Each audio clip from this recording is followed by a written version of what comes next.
Hi, welcome to Deep and Meaningfuls with Furzey. On this episode of the podcast, I am talking with the one and only Grant Denyer. Now, if you're Australian, you know who Grant is, and chances are you love Grant. And if you know Grant, well, then you definitely love Grant. He's been through some heavy stuff.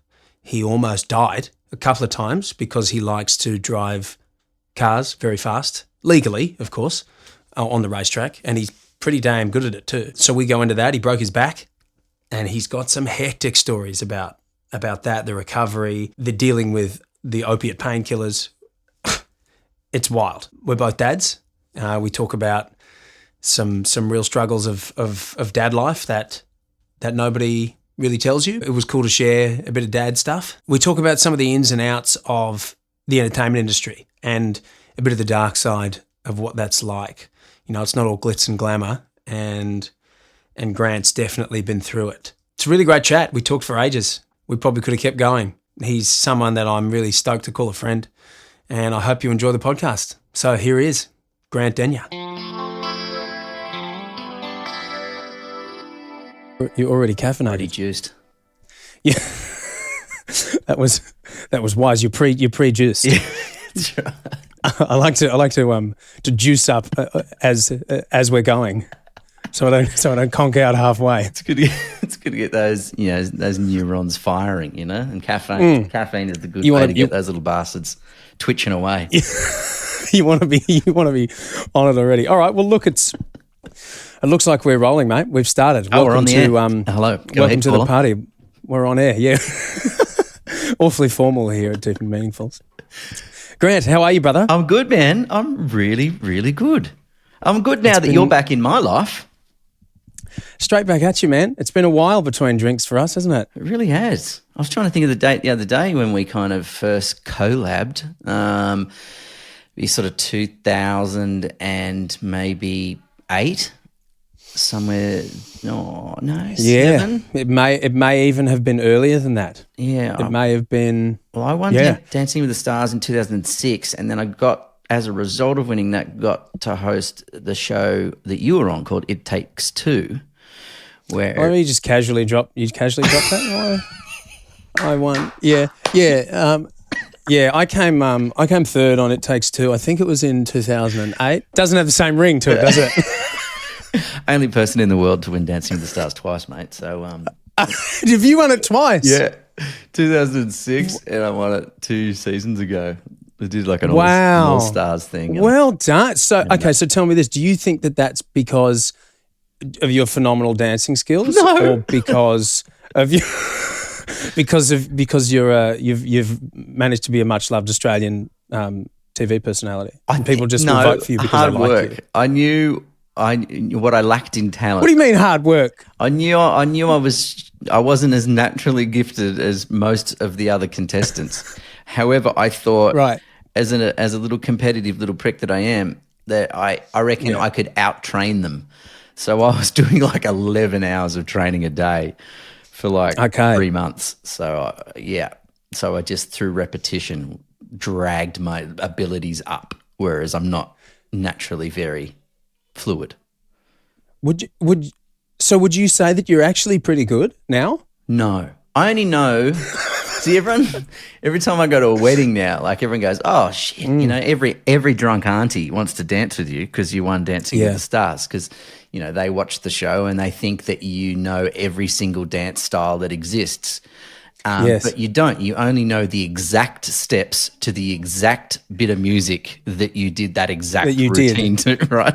Yeah, right. And then you forgot it exactly the moment it finished. Yes, right. And the moment you had to learn another dance, bang, you had to sort of erase that part of memory to make space in your hard drive for the new dance. So, no, I think a little bit of my ploy in that show, and these shows are always a ploy, right? You've either got to have some sort of sad backstory.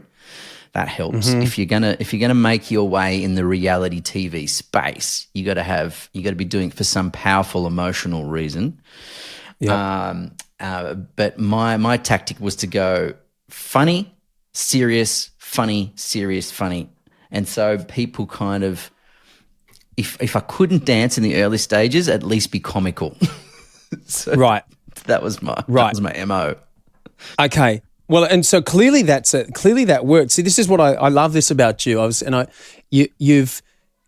You do well at this. Like, you know the game well enough. You know the game very well, but you're also able to stay a real person, because there's a lot of people that it's one or the other. They don't know the game and they stay very real, or they know the game and they have this persona that kind of works within the industry, but then when you actually hang out with them, you realize, well, that's a completely different person.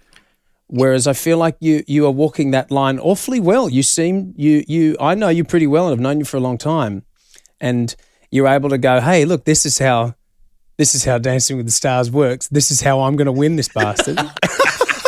And also, but still be Grant. You know, you're still you, man. I think being me has only been a new thing, to be honest. I'm 46 now. When I was hosting that show that you and I were on together, and God, you had a magnificent voice in that show and an incredible stage presence. You're a friggin' rock star. Oh, thank you, But mate. I was still only... I was new to being the host. So I'd only ever been like a part of a TV ensemble. So I was on the breakfast show Sunrise. I was the weather guy. I was on for 3 minutes after the news every half hour. So I just had that little bit. Winning Dance with the Stars, now I was a solo operator. I was kind of, I'd broken out from being the kid in the Sunrise family into now standing on my own two legs. I'd sort of moved out of home, if you like. But I still didn't know how to be a presenter, and I have such little self-confidence and such horrific self-talk that I did not believe that I deserved to be there, or I didn't think I was interesting or clever enough to be myself. So what I did was, to try and to just survive, to just get by, I made myself little bits of other people. So I would see other hosts and I go, I like the way they do that bit, and I like how he does that bit, and I like how Rove McManus or Daryl Summers or Larry Emder or whoever was hosting TV shows at the time, I kind of would steal little bits of them, and then I would make myself a coat of their personalities. I was really just the sum of all their parts, because I didn't know how to be me. Because I didn't think that was enough. I've never thought that I was enough. That's a core value that I've had to work really extensively on in the last sort of probably 10 years, really. Wow, it's really fascinating to hear you say that, because it's that imposter syndrome is. I don't think there's anyone who doesn't experience it to some extent, but it seems as though everyone thinks that they are the only one who experiences it. I'm sure that, because, from the outside looking in, back when we did It Takes Two, I was this fresh country kid who got a job on Home and Away, moved to Sydney and was working on the show, and then, there's a TV show it's a reality show, it's a singing show, and you're going to be going live on air. And I was, 20 at the time. I didn't know what was going on. I had no idea what I was getting myself into. And it was luck and natural talent that got me there. So the truth of the matter is, from my perspective, I hadn't earned any of it. It was just right place, right time.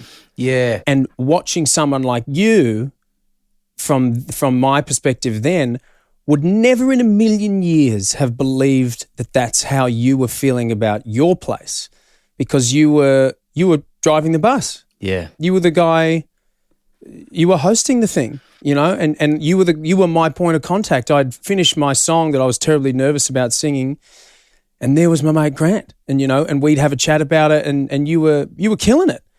So it's really fascinating to hear that you had all that imposter syndrome stuff about, I don't know what I'm doing and I need to be other people in order to make this work, because that's kind of what I was doing. Yeah, I was doing the same thing. I was like, I need to sing like this guy if I'm going to be cool. And if you were to ask me, how does Mark sing, or how does Mark behave?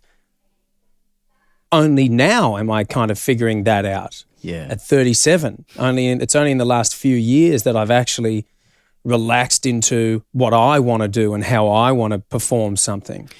Yeah. So it's really fascinating to hear you say the same thing. I heard a saying the other day that as you get older, you only evolve into the person that you were meant to be in the first place. And what Wow. what a painful way to realize, that the very early stages of our lives, how much more enjoyable they would have been had we feel like we feel now back then, right?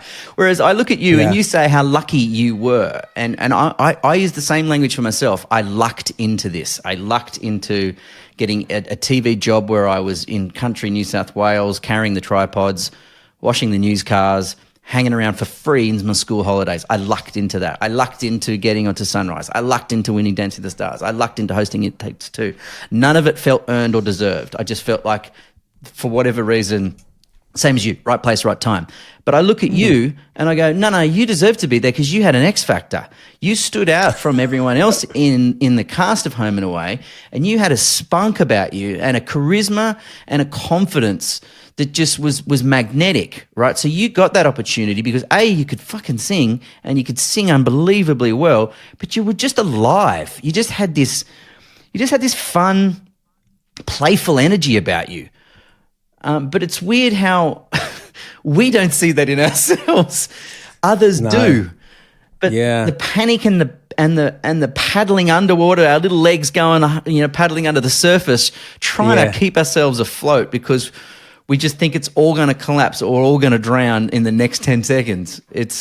We're all just those ducks, aren't we? Like just trying to be casual on the surface and freaking out underneath. Well, and the funny thing too, I appreciate you saying that stuff, man, because it's what I know to be true is that as far as being a singer on that show at that point in my life, I genuinely was just going off natural talent. I hadn't done any work on my voice, and since then, I've actually done a whole lot of vocal training and become a much more capable singer, and I actually understand what I'm doing and how the voice works and how to use it more effectively, and that's a journey that I will never complete.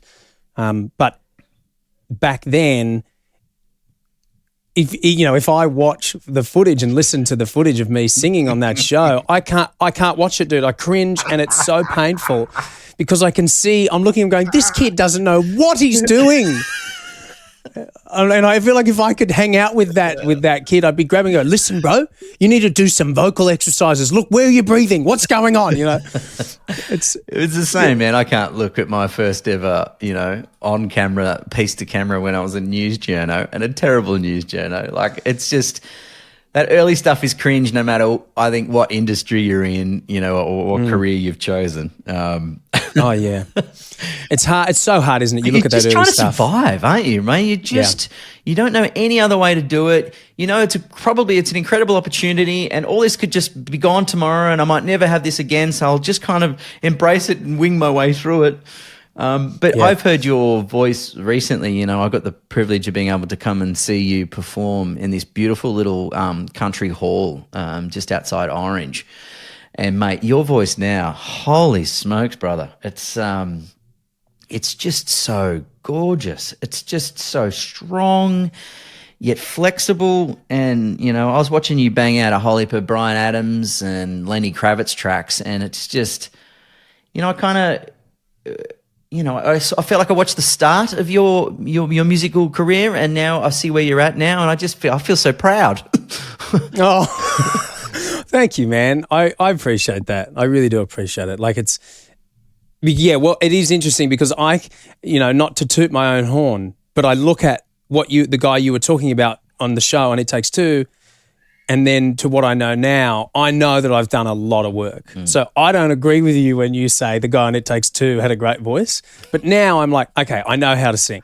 And I really appreciate that you enjoyed it.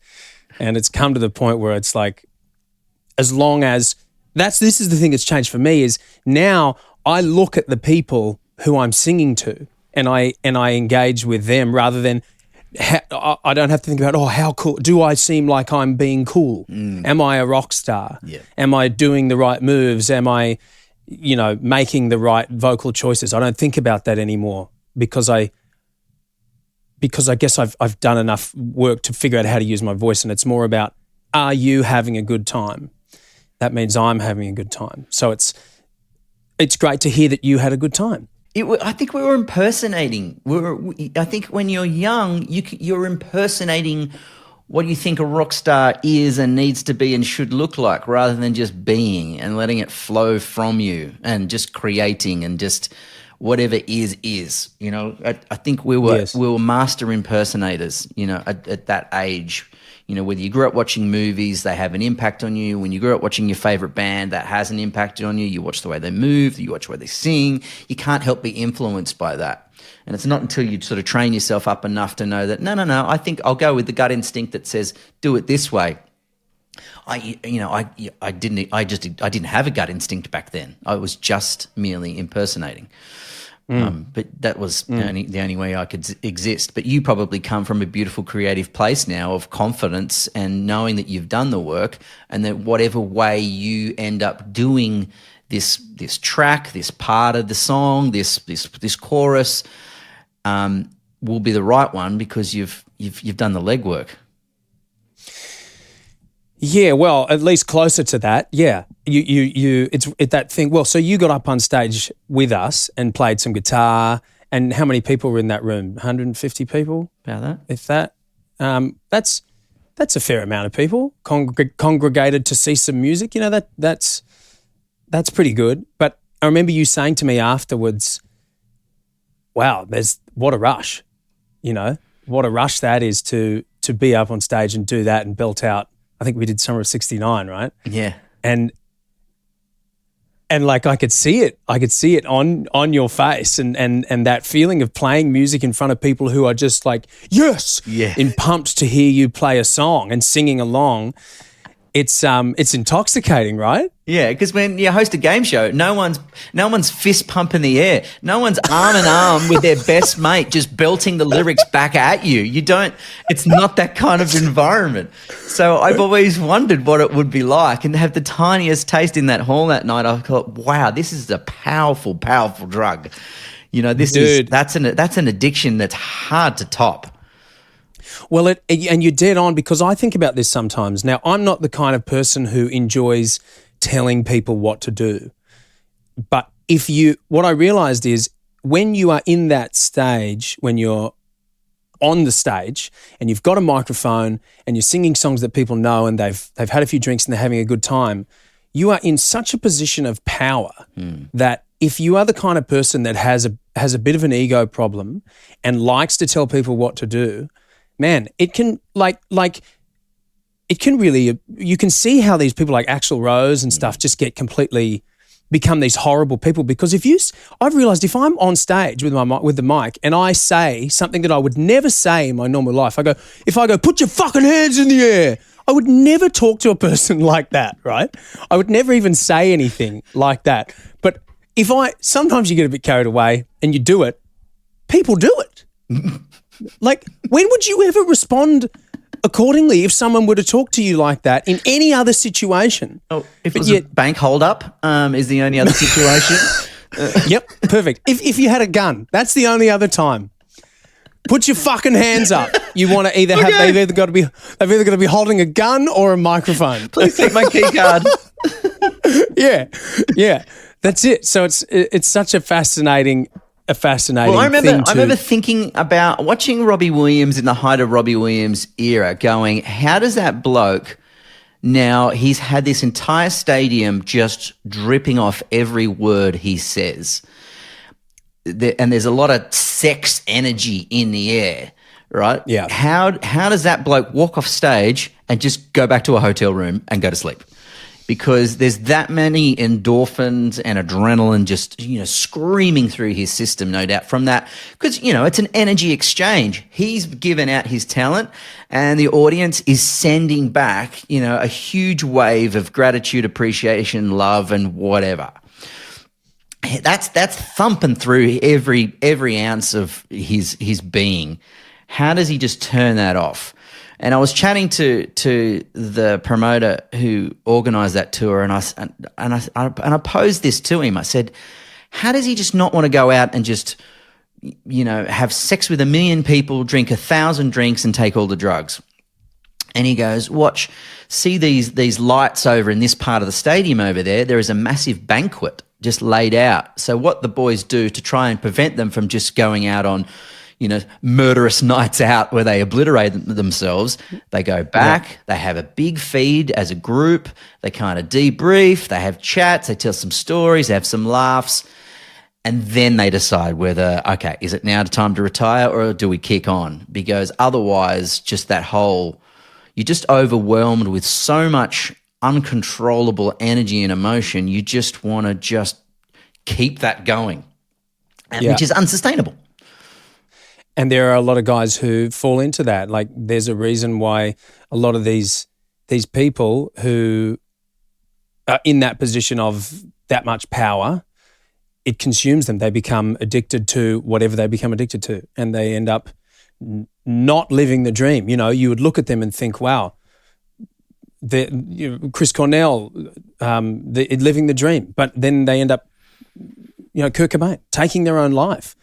Or dying somehow, that you're going to go, hang on a minute, but that's what I want. I want to be, I want to have that power and be doing that thing, but he's not enjoying it. What's going on? And I think the first reaction is, something wrong with him. I don't know what's going on. But then the more you think about it, you go, well, maybe that's not what it's about. Maybe that doesn't hit the spot. Yeah.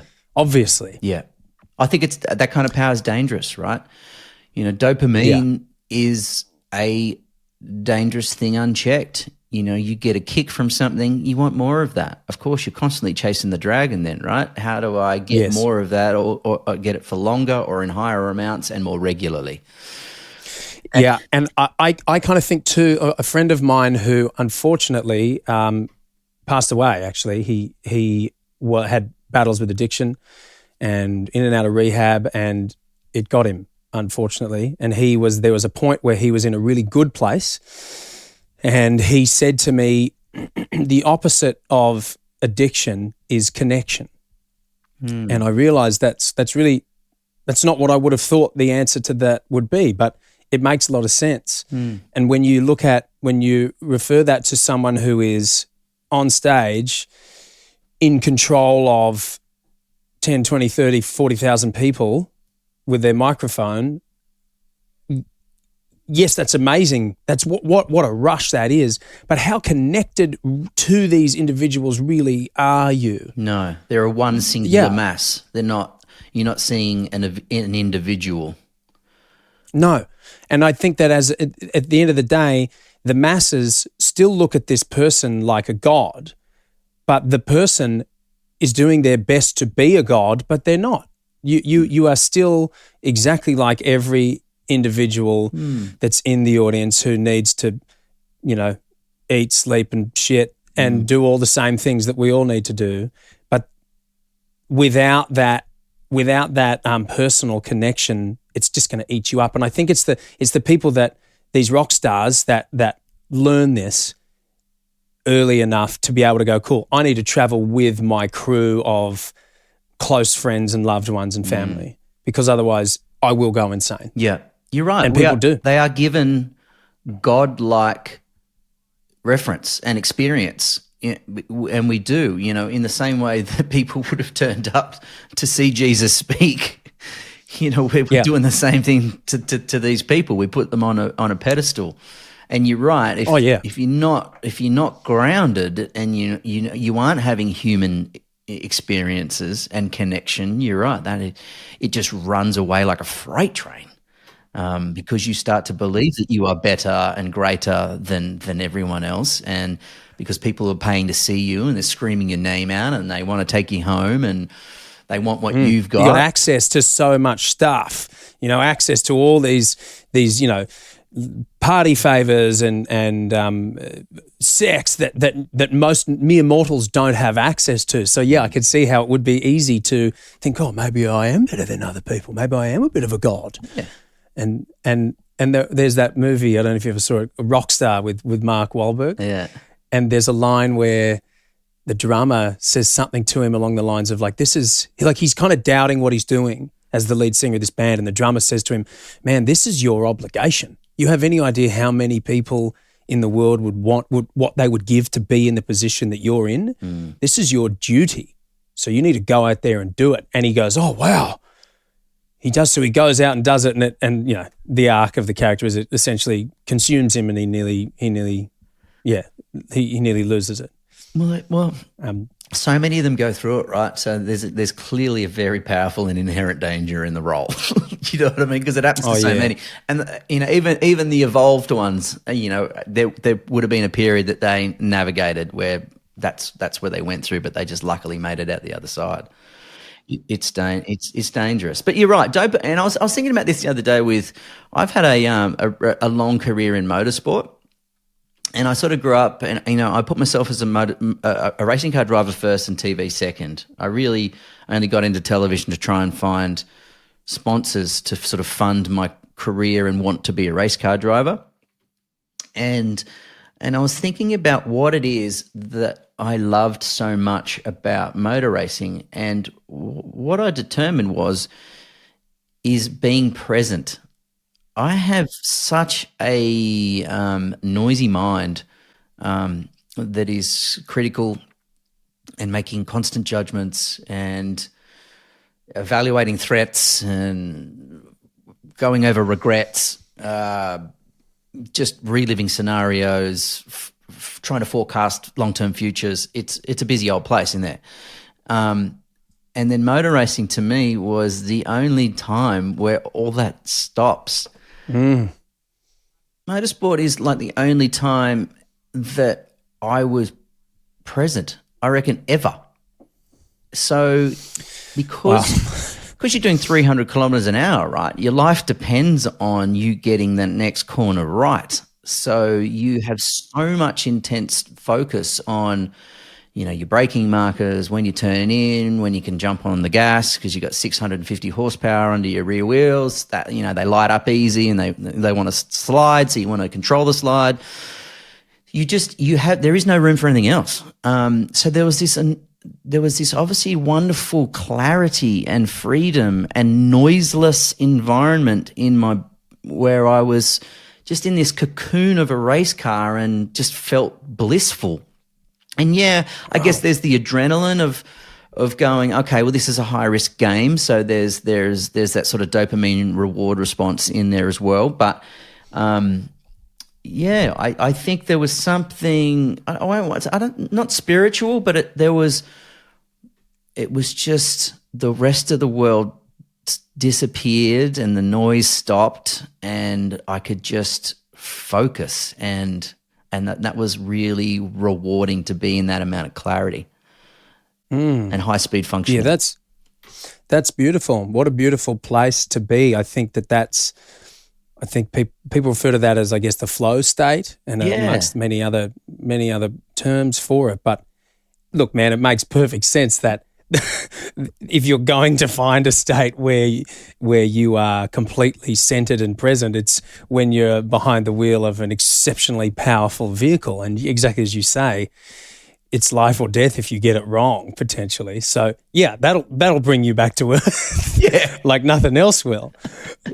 And you know, I kind of find like even when I do something exceptionally physical, like a really tough workout, that will do the same for me, because then you know, like, you can't really focus on much else when you're in a lot of physical pain. Like, I've just started doing Muay Thai training, so it's a lot of elbows and kicks and stuff. And I mean, look, I'm not fighting humans at this point. It's either a person with pads and I'm just doing the dance, just like, you know, learning the choreography and just doing the 1-2 roundhouse and trying to remember how to kick. I mean, the last time I kicked something was a soccer ball in high school, so I'm pretty rusty.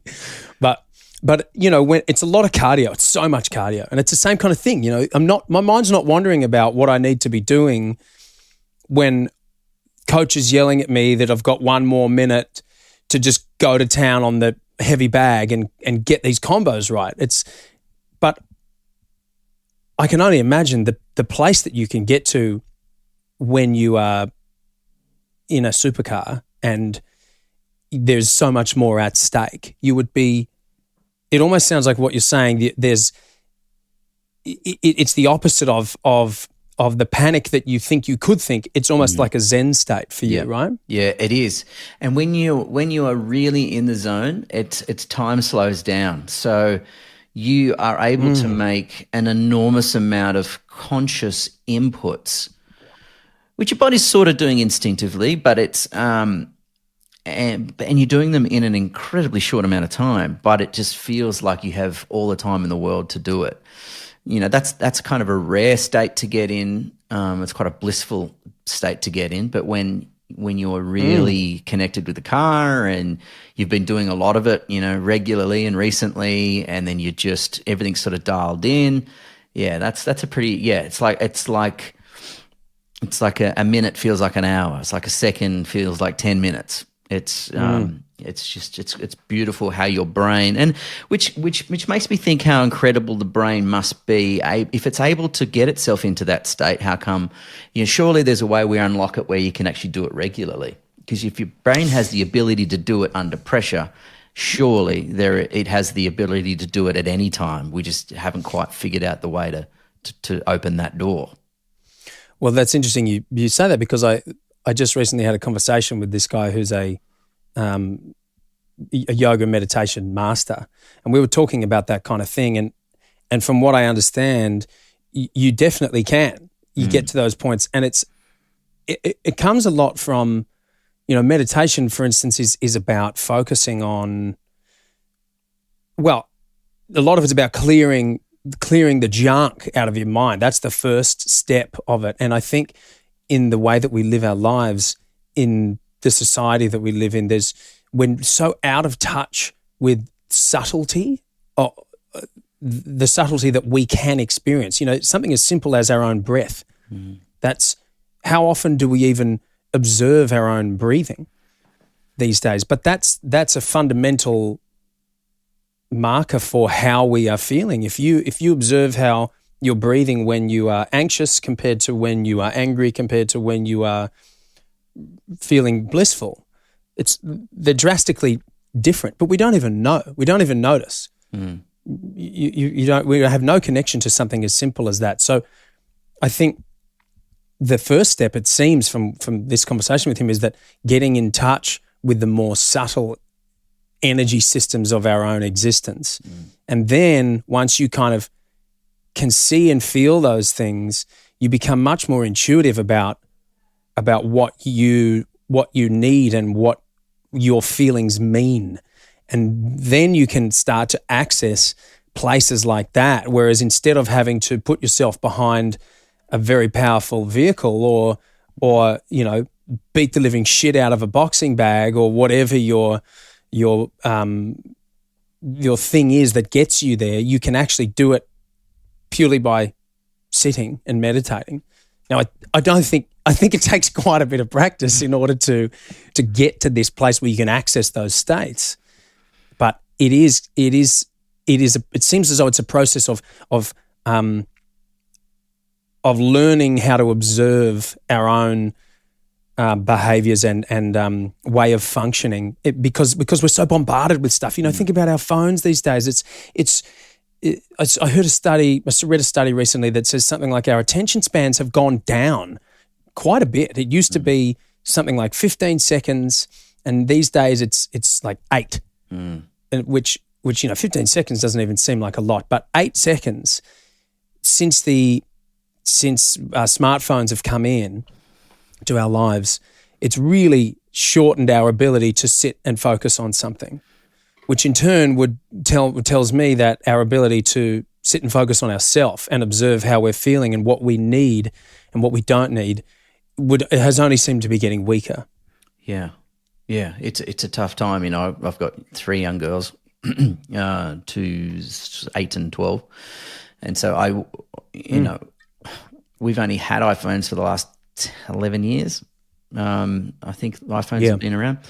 So we're still we're still not yet aware of the long-term effects of this kind of bombardment of information and access and comparison and fear that's sort of coming through this device, so we don't really know its long-term effects on the brain. I know our old lizard brain ain't designed for this kind of impact of information. It's just it's a primitive beast. It's been around for the Earth has been around for 4 billion years. We've been around for who knows how many hundreds of thousands. It's not highly evolved to deal with this kind of new wave of technology. And I think I've been trying. I'm not a great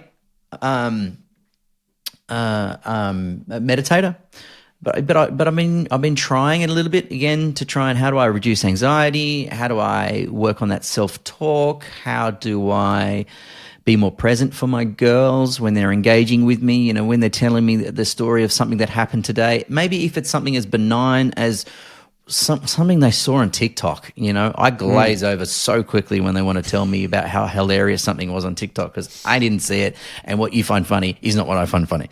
So how do I not disengage? Because I've told my girls to tell me when you notice that I've gone. Call me on it. And so they'll go like, Dad, you're gone, you're vagging out. And I'm like, thank you, girls. Good, excellent. That's great.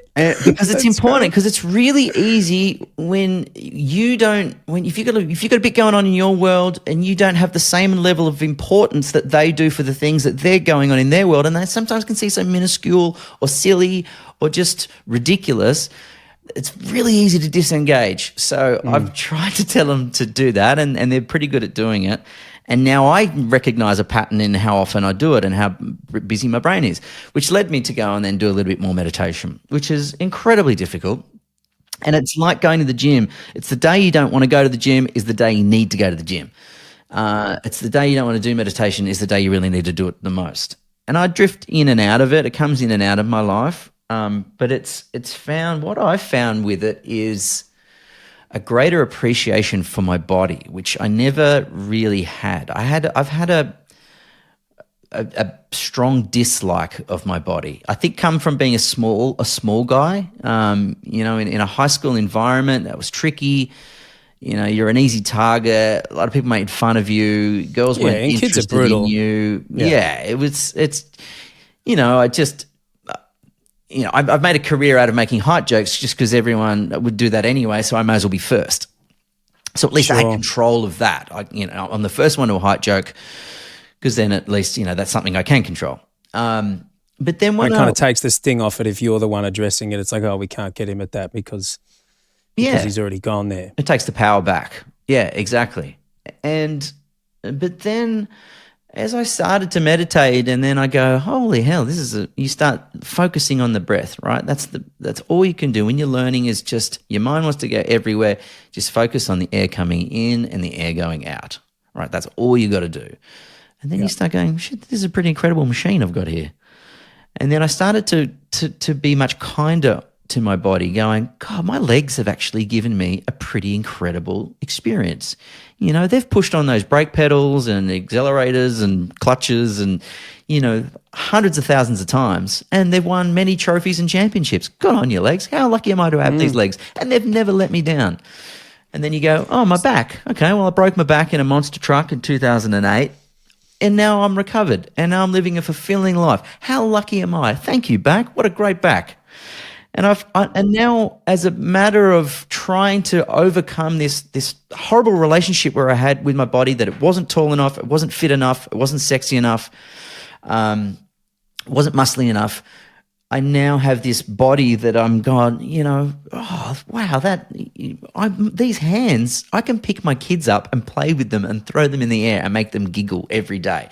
What a great set of hands. And so I now physically, and I'll do this occasionally some nights, just go through my body from the bottom to the top and just go, thank you for that part of the body for this. Thank you for that part of the body for that. To try and fall back in love with this incredible machine that I've been given, that's given me, an incredible life, which I have abused and taken for granted my entire life. Well, what you've just talked about is observing something that is more subtle, being grateful for an able body.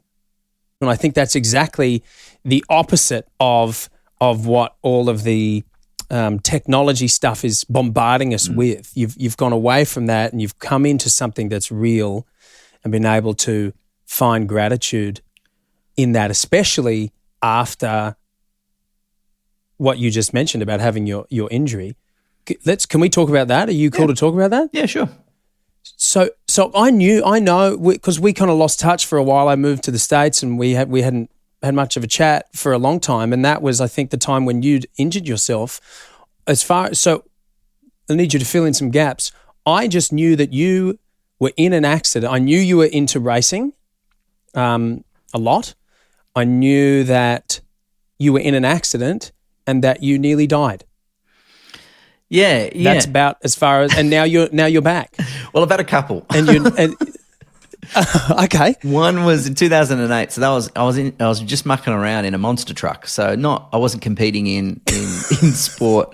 Like, well, let's be honest. What else do you do in a monster truck? There's not a lot of functionality. You're not delivering newspapers. No, you're not. Yeah.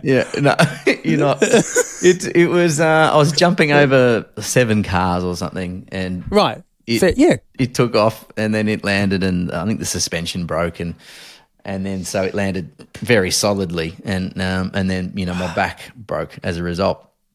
So what does that specifically mean when you broke your back? What did you do? So the L4, I think it was a compression fracture in there, so it shattered into about 11 pieces. So it just kind of blew out, just sort of obliterated. So that whole vertebrae just like exploded. Just turned to dust. Yep. Oh my God, dude. And I remember being in the. I remember watching war documentaries and war films, and more war documentaries where dudes are like when they talk about, like, in World War II, when they climb out of the trenches and they start running towards the enemy, and they're going, I didn't even realize my whole arm had been shot off. When they talk about where they just do these incredible things and they don't realize that they're missing a limb or they're seriously injured. And so I had this belief that the body must be so incredible that in an event of an emergency, it just doesn't let you know, that it doesn't, it won't let you experience severe pain. It'll save you from the harrowing thing that you've just endured. So you can just keep going. Sure. At least to get out of the danger. Yeah, right. At least until later. But for now, I'll give you a pass. Yeah.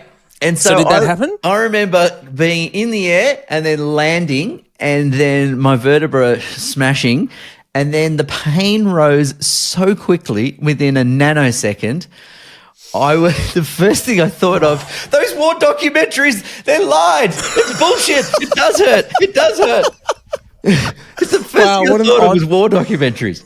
Wow. And I thought, because they're very high monster trucks, and there's a lot of roll cage in them because they roll often and crash. So you got to climb down through all these bars to get down onto the ground. And I thought, if I don't get out now, I'm never going to be able to get out because the pain is so full on. And then got out and it was screaming. I can't fathom this, man. Recently, because I am a girl dad as well. I have she's almost, what is she, 20 months now?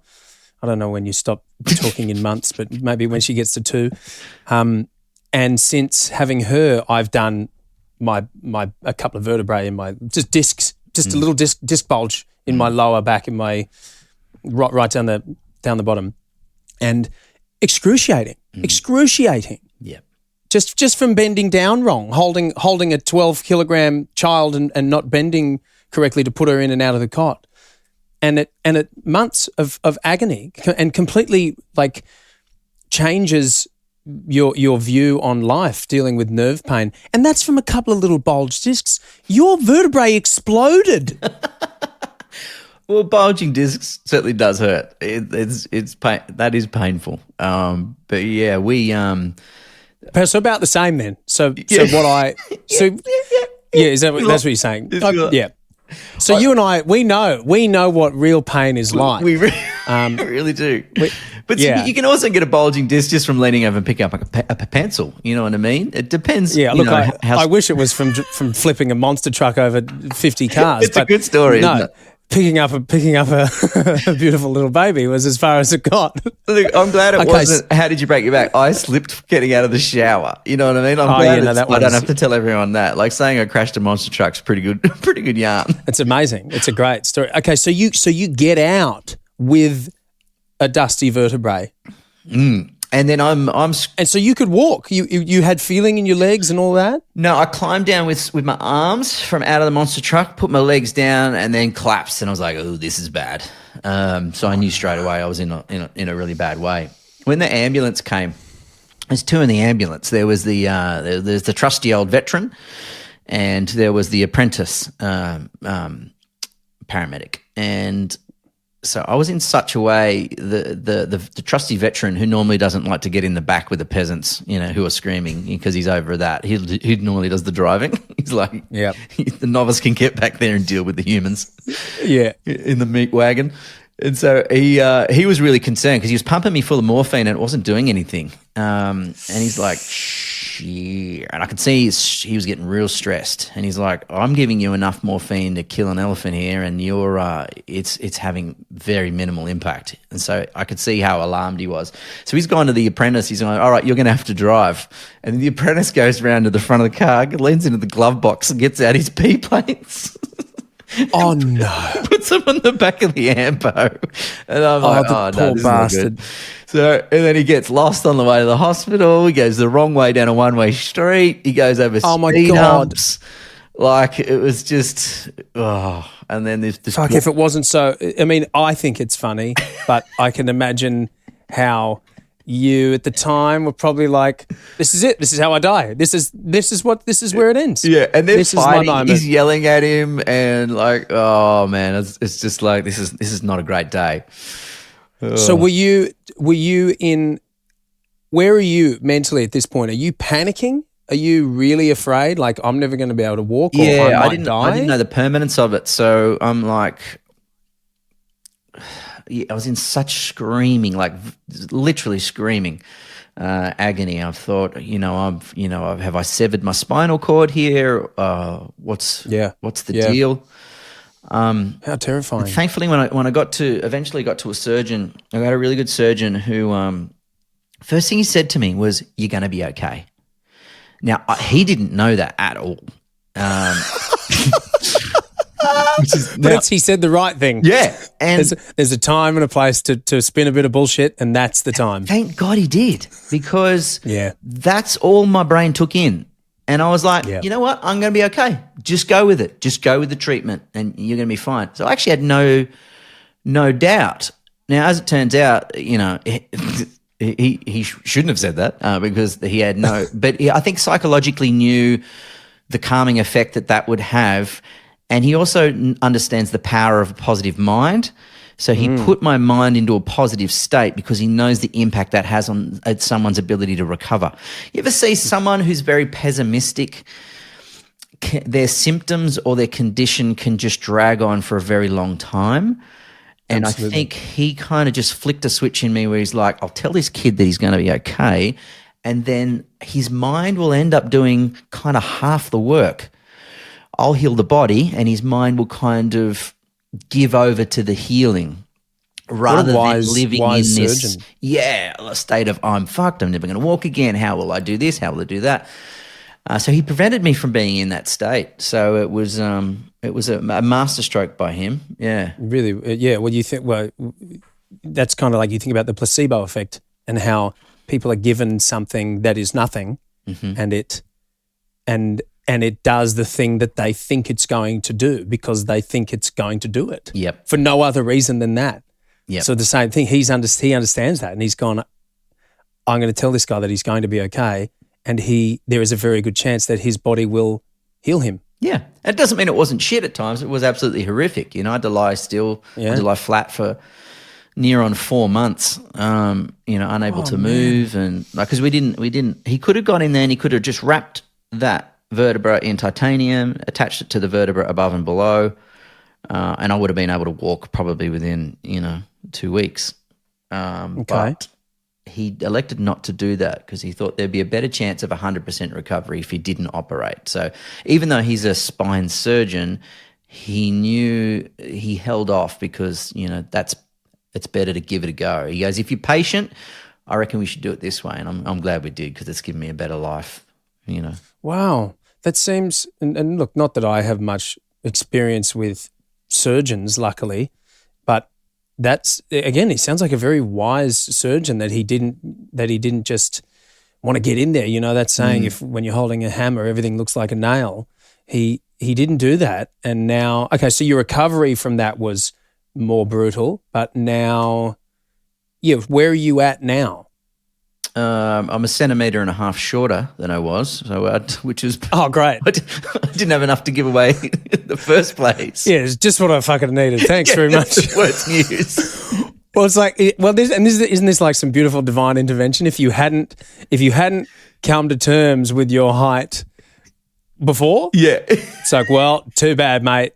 Here, you need to. I'd finally got comfortable with 165 centimeters, and what now? I'm 163 and a half. Fuck you, Jesus. That's great. That's it's such a mean lesson, isn't it? But really you're just going to be like, It's like not only do I have to endure the pain and that pulls the handbrake on my life. I stopped racing. I'm unable to finish off some TV shows. But I'm shorter. I'm shorter now as a result.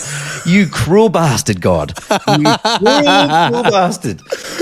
No, but the pain meds were way worse than the injury. Like they really mess you up, and that's something that I feel really bad for anyone who has to undergo whether it's some sort of injury when you're on those sort of Schedule 1 oxycodone or OxyContin type medication is a hospital will treat your injury. And then they'll just give you a bag of pills and kick you out the door and say, best of luck, off you go. And they give you no warning as to what that experience and ride is going to be like, what you're going to say to your partner, what kind of behavior will happen as an example of being on this sort of stuff. And, we laugh about it now, my wife and I, but I put her through, absolute hell through that 4-month period, just being on those pain medication, the things that I did and said, I'm still so embarrassed, and a bit humiliated. So what were you on? What did they give you? OxyContin, oxycodone. Yeah, so that's really wow. So that's essentially heroin. Yeah, hillbilly heroin is its nickname on the streets. Wow, and you were taking this for months because so like from my pathetic little bulging disc, if I had access to more powerful painkillers, I would have taken them. Yeah. Because and that was from bulging discs. Yeah, because it's so ridiculously uncomfortable. The only thing that would, obviously Nurofen and Panadol and all that kind of stuff doesn't even do anything at all. The only thing that I could do that would give me any kind of relief was get stoned out of my mind, and then have extreme, like lots of ice, and that would just numb the pain away. Yeah. But I definitely would have taken more powerful painkillers if I had access to them, because it limits your life. It's your frustration levels are so high. It affects your interactions with your partner, your loved ones. You find no enjoyment in the day because you're just gripping with the pain to get by. I know what that's like. So you were on these and rightfully so for 4 months. Yeah. And you say that you were ashamed of the way you behaved. What was that? What happened to you? Were you like tripping out? Yeah, so you're either maybe they're wearing out, so the pain's wearing out, sorry, the meds are wearing out, so you're now starting to get the full effect of the pain, so that aggravates you so much and creates so much frustration, then you become an angry person. Well, probably withdrawal as well. Exactly. Then there's the confusion, because there's a crossover point normally where the injury now is starting to heal. However, the body's a pretty powerful thing, and the mind is loving the opium. So what it does is, even though the injury is improving, what the body mimics pain so you can take more meds to feed the craving of opium. and the tablets. Wow. So you're actually recovered, so for instance, but your body's sending you pain signals to your brain and you think you're in pain because it just wants more tablets.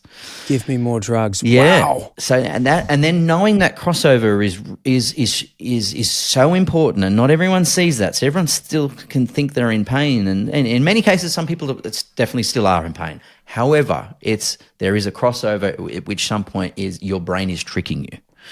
What a horrible thing to have to deal with on top of everything. Like, how on earth do you get that right? You go like, how do you feel? I feel pain. Yeah. So I need a tablet. But you're healed. But I feel pain. What do you want me to do about it? I'm in agony. And wow, that's horrible. And it's exactly the same. And it's indistinguishable from actual pain, right? Because your brain is clever. Yeah. It's just sending you whatever signal you need to swallow that pill. But like it was. The thing that was really horrific though was every time you close your eyes and you go to sleep, you immediately fall into your worst nightmares every night, every single time, without fail. Now they could be whatever is a big trigger for you, whatever is something you are awfully fearful of. Maybe it's it could be something as simple as your wife leaving you. Maybe it is, maybe it's a home invasion. You're being attacked. Maybe it's losing your job, humiliated, a monster truck crash. Whatever your worst nightmare is, you drop into it every single night. And when you wake up, you have no ability to distinguish the dream from reality. So as far as you're aware, that's actually just happened. No. I couldn't walk, but I would crawl out of bed thinking we were in the middle of a home invasion and they were raping my wife. So I'd crawl out to fight off intruders who I was dead certain were there. And so my wife would be on the computer just tapping away. Tick, tick, tick, tick, tick. I'd come out and go, "Where are they?" And she's like, "Where who?" I go, "Where are they? Let me at them."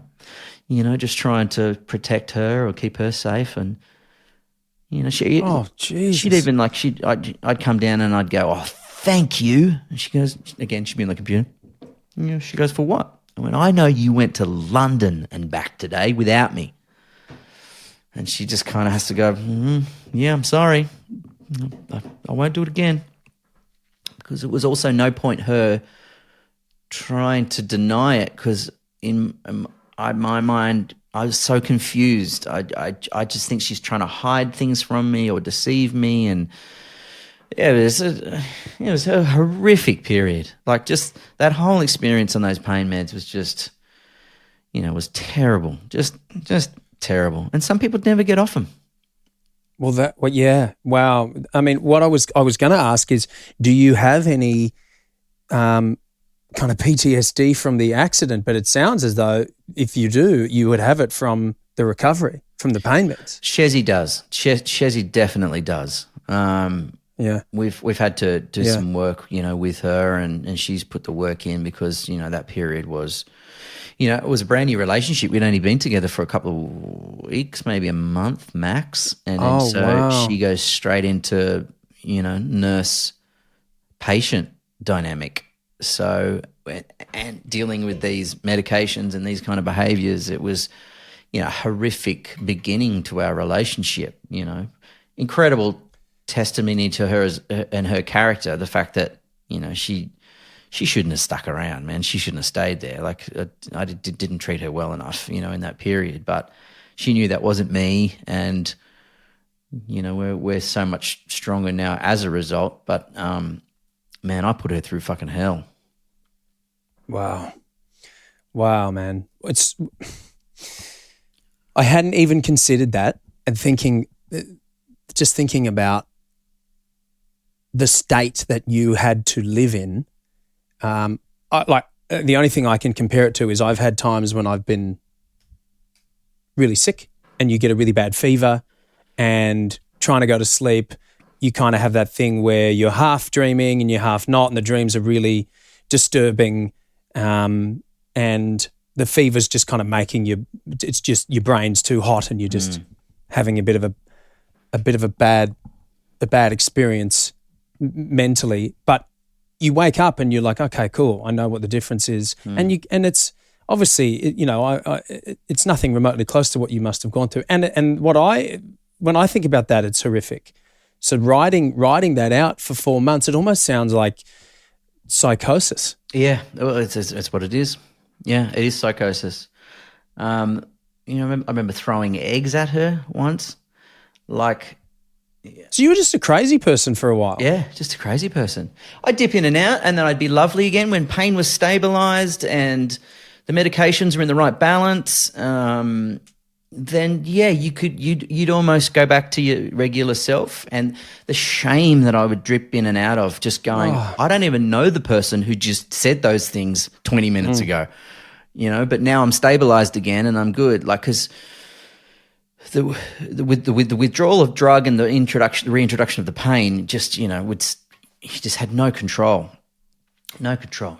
Throwing eggs at the person you love. Like, how humiliating for her to be blasted by eggs, having them cracked all over her just because I've spat it over, I don't know what, the fact that they weren't ready yet, or she took too long down the shops, or some mega spin out. Maybe I believe she's probably run away with she's found a new. In fact, I remember having really strong fears that she doesn't deserve this, and I'm not worth it. So I remember trying to push her away at times, going, you didn't sign up for this. You shouldn't be around for this, and I kicked her out a couple of times. I couldn't look after myself. I don't know what I was thinking, but I kicked her out, and she'd go and live, at a friend's house, until, I'd ring crying, just, I don't know how to look after myself. Please come back. Wow. Yeah, it was. I remember once going. I remember deciding I wanted some scotch late at night. Terrible thing to do. So in my undies, we lived in an apartment in Chinatown in Sydney, in the CBD, and I just disappeared walking around the streets in my undies looking for scotch, and then on my way back. On my way back to the building, I got lost in the building, and Chezzi had spent 3 hours trying to find me, and she found me at the top of the fire escape, and I'd obviously gone to the top, to the roof, but I couldn't get out that last door, and I'd just fallen asleep on the ground, on the cement stairs in my undies next to someone else's human shit. Someone had gone in there and done a turd. It wasn't mine, but I don't know. I just curled up in this corner just near this crap. And it's such a sad visual of how bad things, can get. Wow, it is a perfect visual representation of the hell that you have been describing. Like that, if I could say, what was the recovery like and the pain meds, and you could show me a photo, a snapshot of that, that's a good way to go, fuck. Yeah. That's what those pain meds are like. And now, you see stories, I think there's the documentary on Netflix, is it Pain? Yeah, Painkiller. I've just started watching it actually. That touches on that very topic, right? Yeah. Well, I think that one's about OxyContin, isn't it? Which is essentially what you were taking. Yeah, exactly. Oh, yeah, heavy man. Well, because it's so dark. But it is dark, and it was horrible. And the shame that I carried after that period was so debilitating that whilst my body was better, I knew that I'd put my partner through hell, and so that required. That required some work, to her to sort of relieve a little bit of that PTSD, and but not only that, I also when I recovered, I was like, my arrogant ego side to me was like, all right, so my body was fixed. I knew that if I started winning races again in supercars, I was running in this what they call the Super 2 series now, so the series just under the main supercar category. I knew that if I started winning races in that, I could close the chapter. I was good again. That period was now over. I'm now hosting television shows again, so my ego returned. So it's, you're invincible. You've recovered from a broken back. You're superhuman. You're Superman. Look at you. Oh, you're gonna have to squeeze every drop out of life now. You're gonna go harder. This is a gift. This is a gift that shouldn't be squandered.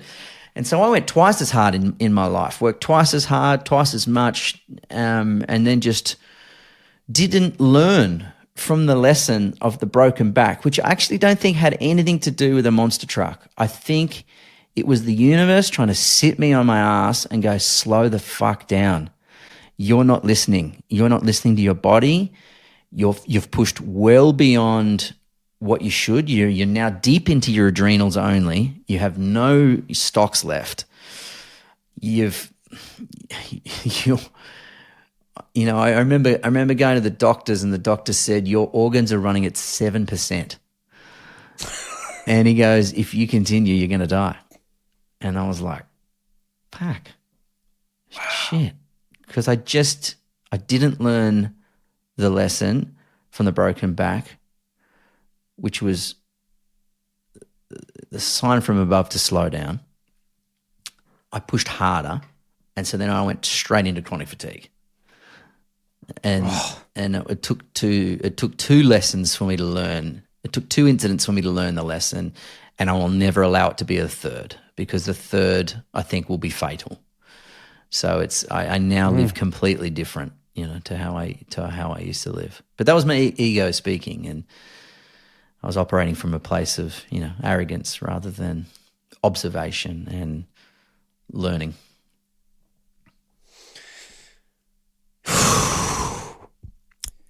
Well, that was going to be my question. What was the lesson coming out of the injury? But yet there's that saying, the universe will keep presenting lessons for you the same lesson until you learn it. Yeah. So it is, I get it that your reaction was, oh, what a gift. I'm back. Make the most of it. Let's go. But that clearly wasn't what the lesson was. No. And you had to learn that in a probably equally as heartbreaking manner the second time. And that, because that again I was ignoring all the signs. I was not engaged in a relationship with my body. There was no dialogue with my body.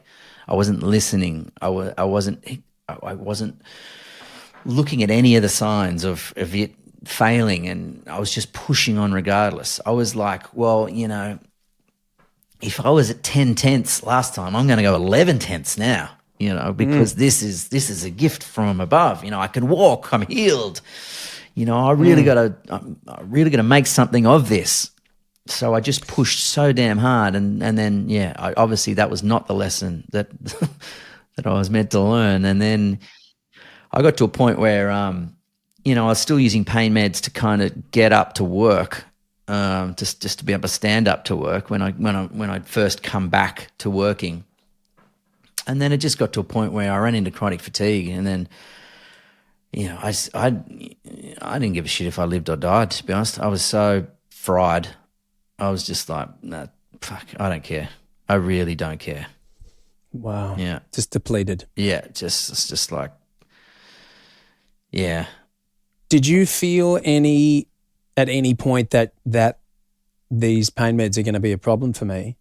Was there any, because I know that a lot of people have a real issue and can never get off them. They basically, that's essentially what that whole painkiller TV show is about people, it ruining people's lives because they can't come off the pain meds. Did you experience thankfully sort of thing like that? Yes. Now I would rush to get off them so I could go racing. So you can't, obviously, we have a drugs policy in motorsport like all sports. So I knew I had to be clean to be able to race.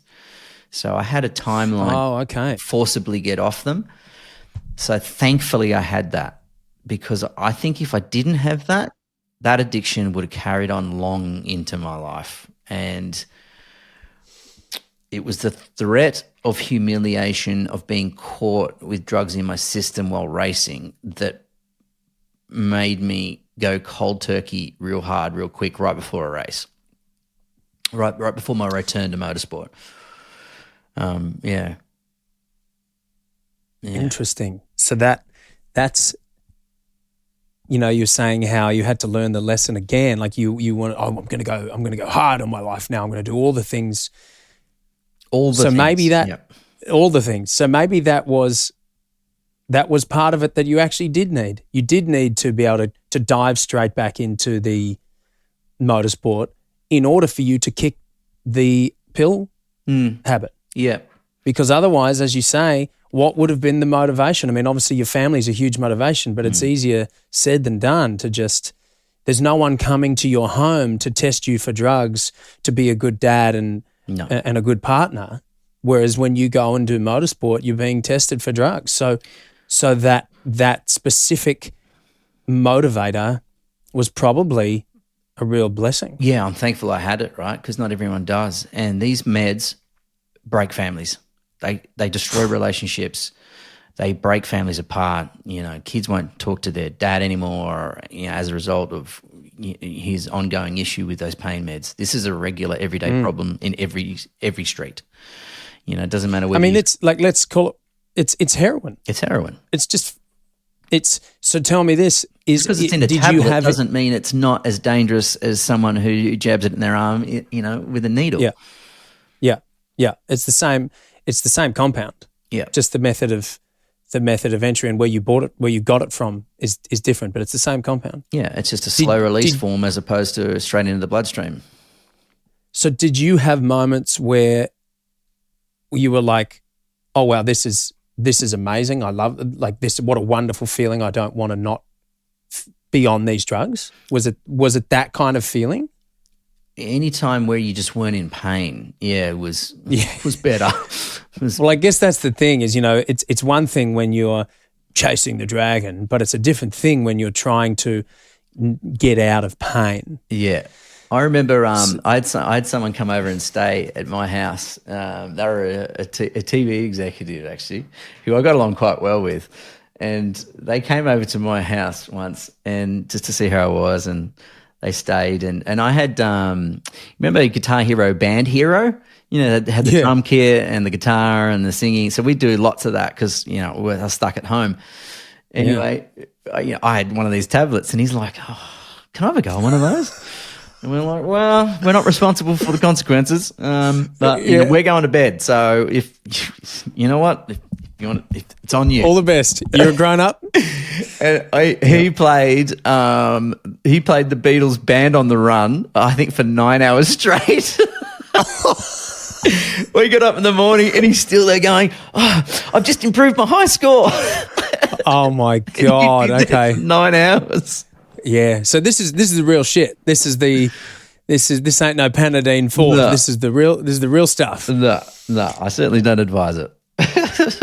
Wow. Okay, so you made it out, man. That's amazing that you made it out the other side. So what was the timeline of this? When was that? So the injury was 2008. I was racing it back 2009. By about 2011, I was really in chronic fatigue. I was racing on the weekends, hosting 2 or 3 different TV shows all at once, just burning at both ends in the middle because, I was living this privileged opportunity that the universe had given me, that I'm healed and I'm good. And so I'm going extra hard, and then just collapsed in 2012. Absolutely collapsed. Yeah. So, which was hard because I remember being on Sunrise, and I remember realizing I'd get to, you're in a different part of the country every single day. So you are, you might be Darwin one day, Uluru the next, Brisbane, and then Adelaide the day after. So you're constantly traveling and flying. You're exhausted. You're up at 3 a.m. every morning. And it was an amazing gig, the best gig in the world. However, it just came at a very personal toll. And I remember going, I'd done 4 years, had 2 years off, and come back and done, and they wanted me to come back. And I said, I'll give you 2 years. I reckon I could physically give you 2 years, because I knew what it took. And the ratings were high, and they could tell how well a weather segment was doing because they could tell in the minutes, the rating minutes, that there were spikes. So I had this beautiful little spot just after, 8 minutes of doom and gloom. The news is on, so the most horrific and horrendous and evil things in the world, are on television for 8 minutes, and then I had the little 3.5-minute window after the news. And I saw that as a really awesome opportunity to make people smile again. They've just seen all this horrific stuff that makes you feel terrible about being a human being. So I felt it was my duty to make you laugh, to do something stupid, or to take you to this wonderful place that you've never seen or heard of, or do something crazy like jumping out of a helicopter, bungee jumping, or wrestling a crocodile, or standing nude on the steps of the Opera House, or whatever, just mucking around. It was always fun or funny. Buying scotch in your undies. Flying next to people's human poos. Yeah. But I loved it. I really loved it. But then I got to the end of the 2 years and I said, so I'm out, guys. I'm absolutely knackered and I know where this ends. So I'm out. And then, the CEO of the network's like, mate, come on, can you just do us another favor, mate, please? For me, mate, for me, just for personally. And so I'm like, I'll give you one more. So I did that, and then end of that year, mate. So I ended up doing, 3 more, and I was just, and then I realized. Fucking producers, man.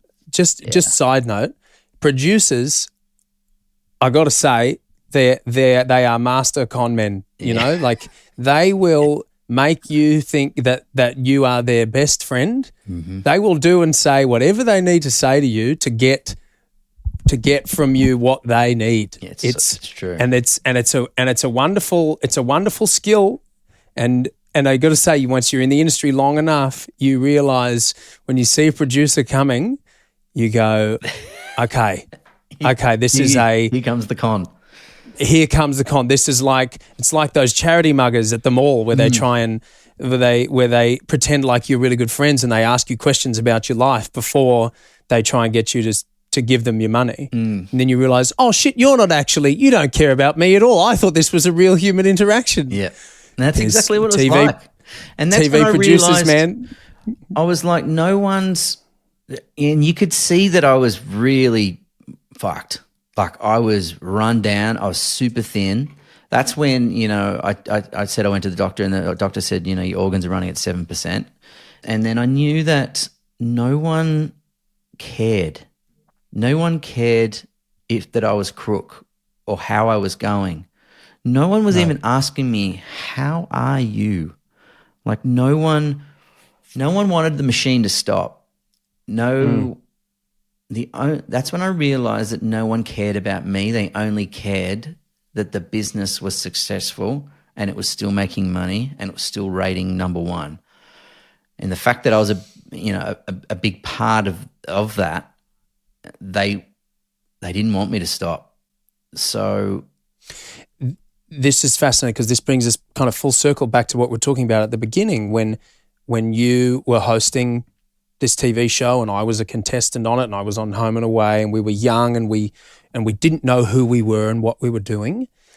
There's a thing that happens when you're young and impressionable and hungry that those traits are very attractive to people and corporations and companies that have big plans because you can be molded and you can be used in manners that help what they're doing. Now, if that aligns with what you want to do, beautiful.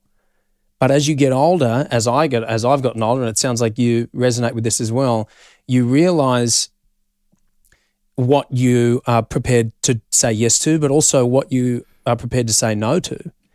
And there's a reason why people kind of, as you get older, kind of fall out of fame. And I used to think it was because, they're just getting old and it's the aesthetic of being old. But I don't think it's that anymore. I think it's the wisdom of getting old. It's because there can be someone who is 35, 45, who is really beautiful, aesthetically a wonderful thing to look at and would be great to have on TV. But that person who is a beautiful 40 is far more difficult to manipulate than a beautiful 20. That's correct. And absolutely correct. And that's what you realize in this industry. When you hang around long enough, yep, Like I've done it so many times, and I've done a fraction of what you've done. But so many times, even then, I've been like, why did I do that? Why did I agree to that? Why, like even on the show, It Takes Two, I was asked by I think it was the head of the network, hey man, we really need an ABBA song. We really need someone to sing an ABBA song. That's right. And man, that was I'll buy you a default. case of beer if you do it. They always had this. They had this obsession with ABBA. You're right. And then they've asked you to do it. Were you the most un-ABBA bloke on telly? Yeah, I'm the guy who I'm a rock guy. Why are you asking me to sing ABBA? Well, what I know now is that there would have been money to be made by getting specific songs on the show. So like there are certain licensing deals that they have, and there are certain songs that they can't touch, and there are certain songs that they definitely need to get on the show because there's money to be made. I learned that when I did The Voice. Yeah. There's certain songs that I would suggest that I wanted to sing, and they're like, no, that's just not going to happen. Yeah. This song, how about this song? Use this song. And then I realized, it's all licensing. Yeah. But that was an example of, as a kid, I was asked, hey man, would you sing this ABBA? I was like, no, I'm not fucking singing ABBA. And it was like, all my mates will never talk to me again. Yeah. I was like, what are you talking about? Of course I'm not doing that. But hey mate, I'll give you a case of beer if you do it.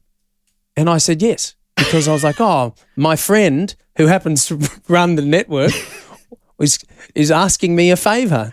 Whereas now I'd be like, no, I'm not doing that. I wouldn't be surprised if that same friend that wanted you to do that gave you a case of beer was the same one that was playing Band Hero in my room for 9 hours. We're possibly talking about the same person. Yeah, absolutely. But you're right. When you're younger, you are, and I'm a chronic people pleaser. So people will take advantage of that. And you're right. The older you get, when you use that analogy of a younger actress versus an older actress, you're just not going to fall for those tricks again. But it was when I realized that no one actually cared about me. That's when I fell into a really dark hole, because I was like, I'm busting my ass out here. Like I'm absolutely wringing myself dry, and none of you actually give a fuck about you like the ratings, but you don't. No one. Everyone was so afraid to ask me how I was doing because they knew I was not well. Yet no one asked. Like that broke my heart that no one fucking cared enough to ask, are you okay, GD? And I knew the situation was not going to change because I'd asked for it to change, and no one did it. Everyone refused. And I was like, because they were scared of what the answer was going to be, and they knew that might mean he's changing gone. The Magic Five, changing the amazing dynamic that had got them to number one. Yeah. So I realized the only way that it was going to change was if I changed it. And so I resigned on television. Just one morning I said, well, no one's listening. No one wants to hear.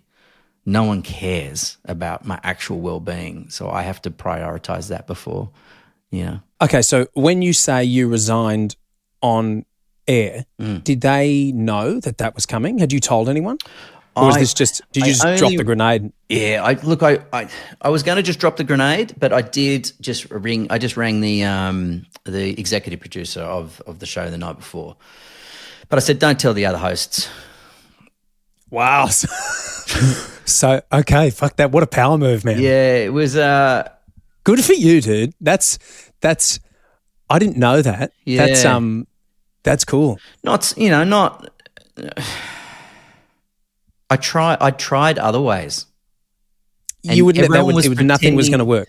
No, because that would never would have worked. And like that same thing, you would have been massaged until you went, get your fucking hands off me. Yeah, I'm not. It's just the way the industry goes. Like you learn. This is the dark side of the entertainment industry. You realize that it's not about you, even though you get a lot of glory, fame and notoriety, and you're in front of the camera and all eyes are on you. So you think, it's all about me.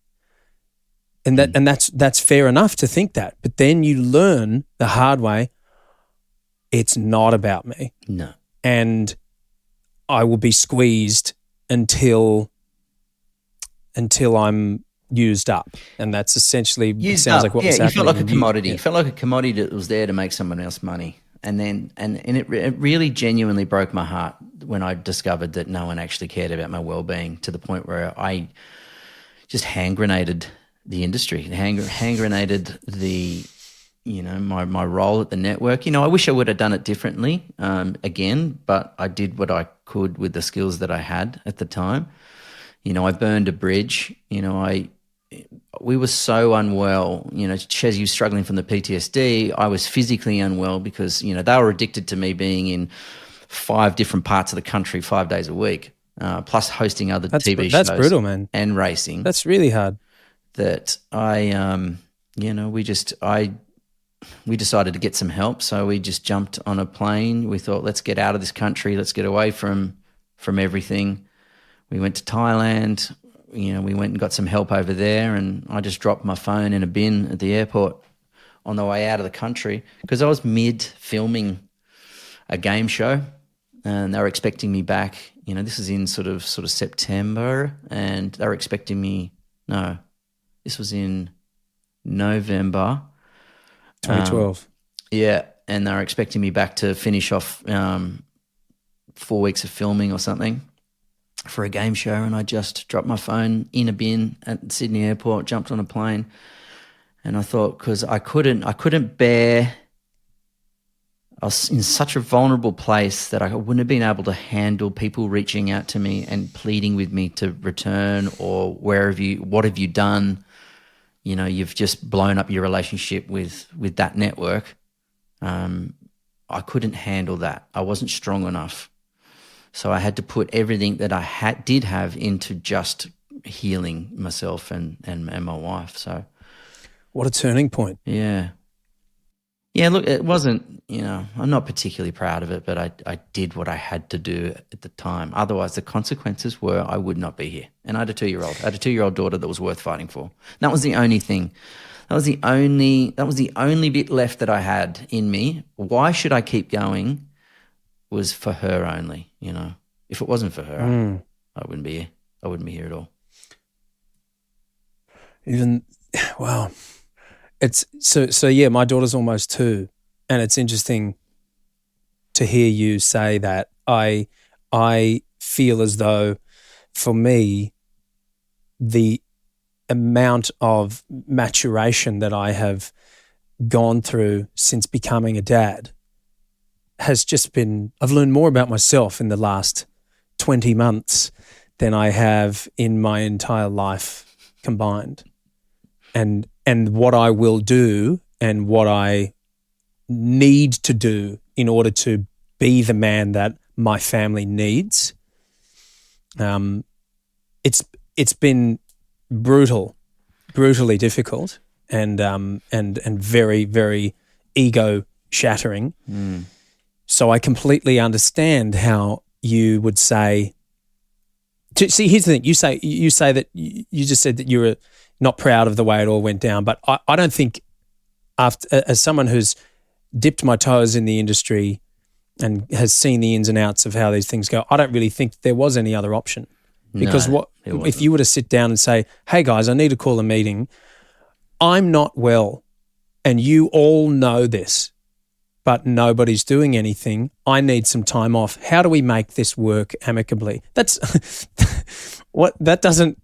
that doesn't happen. It's just not going to be met with what you need. No, because I've been in meetings where they go, mate, just that little bit more. And yeah, because what you needed was to be like, I need nothing other than my family and my health for X amount of weeks, maybe months. Maybe years. And that's never going to be met with, okay, Grant, we love you and what you offer us, we're going to do that. It's never going to be met with that. No. So I personally think that you did the only thing that you were capable of in order to save your life and your marriage and your relationship with your family. Yeah. So good on you, man. That's a cool story. Thank you. That you threw your phone in the bin. Even if that's bullshit, don't keep it in. Keep that bit in the story. And you really threw it down, didn't you? In a moment of defiance. Yeah, and then you pounded the rest of your beer and you walked out a shot. I sure did. Yeah, and then just came back looking completely different. Shredded, ripped, a foot taller actually. Muay Thai expert now. Yeah.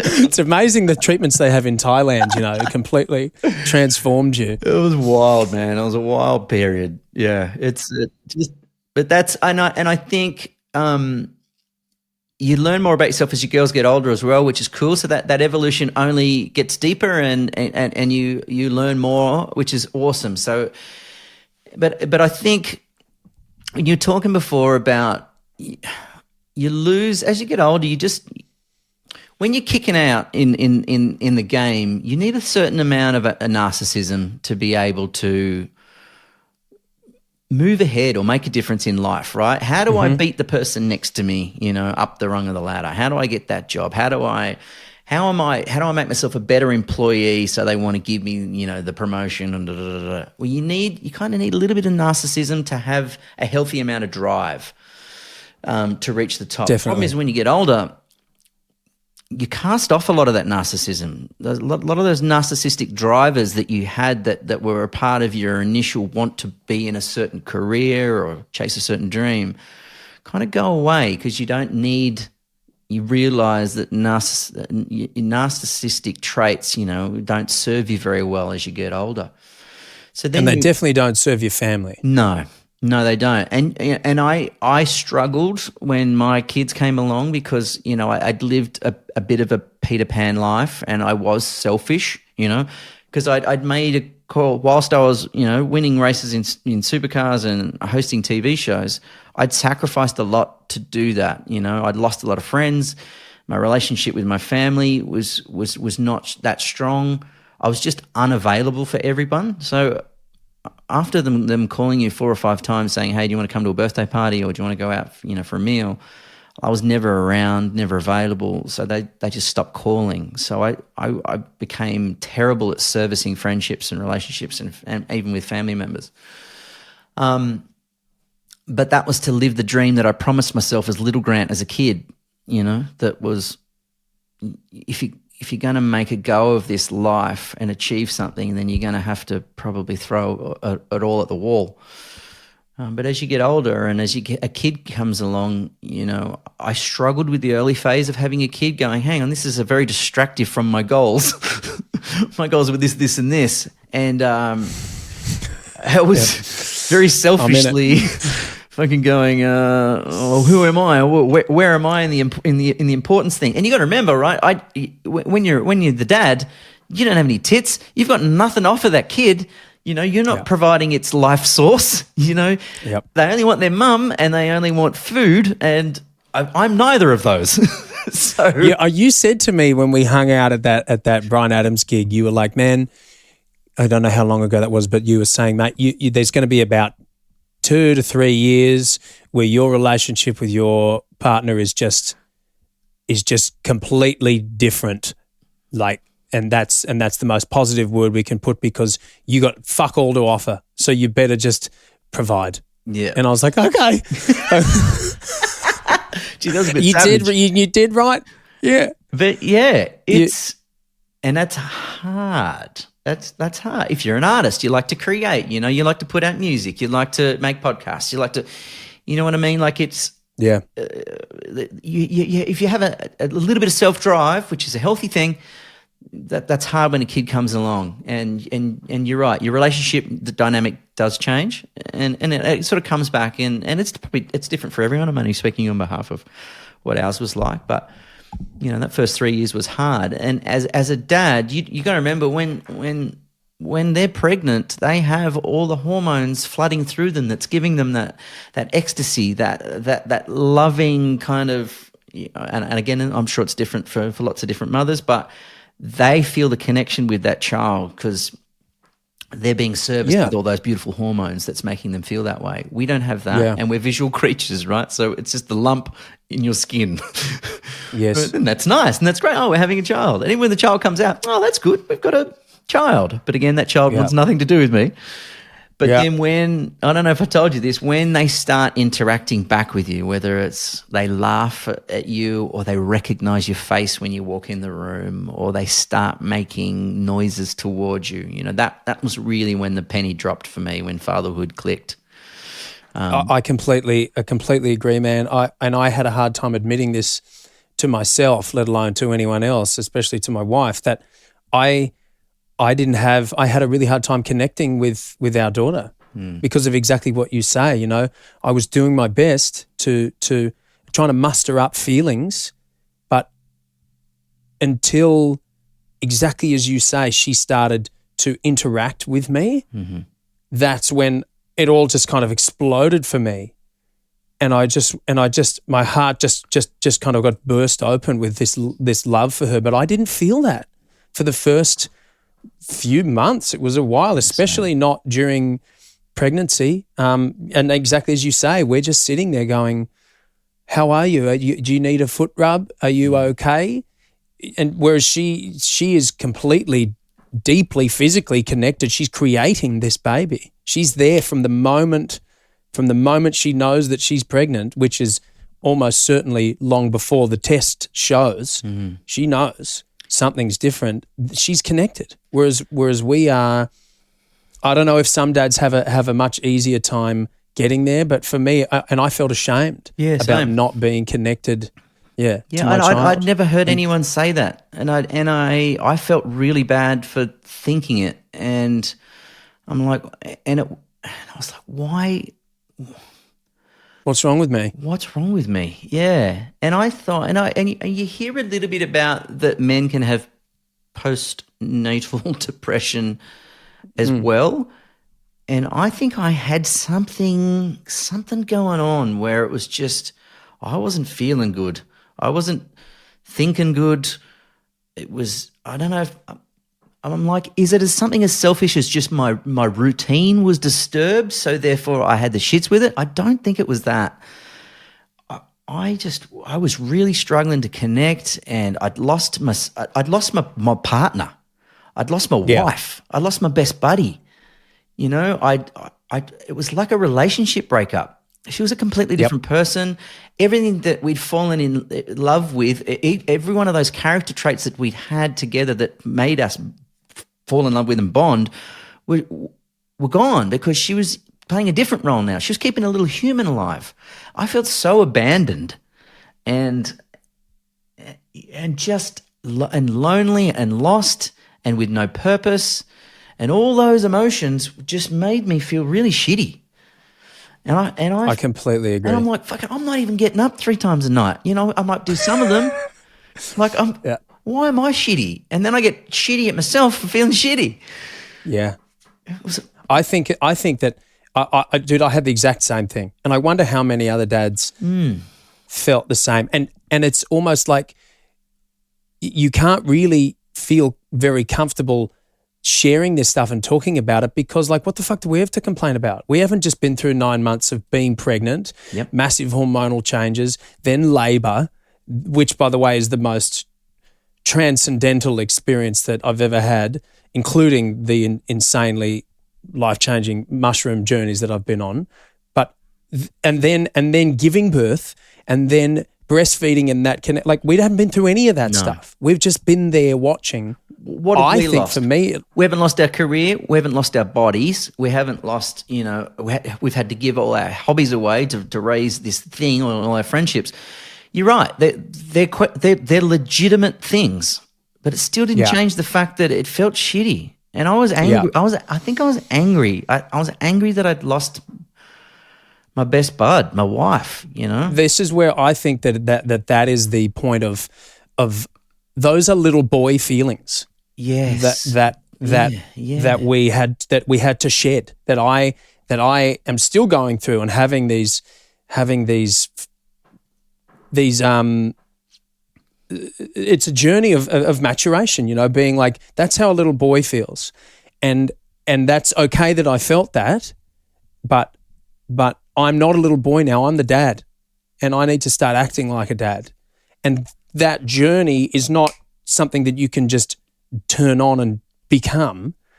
it's fucking hard, man. Yeah. Because there's part of you there's part of me that's been a little boy my whole life. And I want to go and do this. I want to go and do that thing. I'm going to go and do it. I'm going to go and climb the tree. Yeah. Climb the tree, whatever that tree might be. And now it's like, well, okay, do you want to go climb the tree, or do you want to go and be there for your little child who's an actual child? Yeah.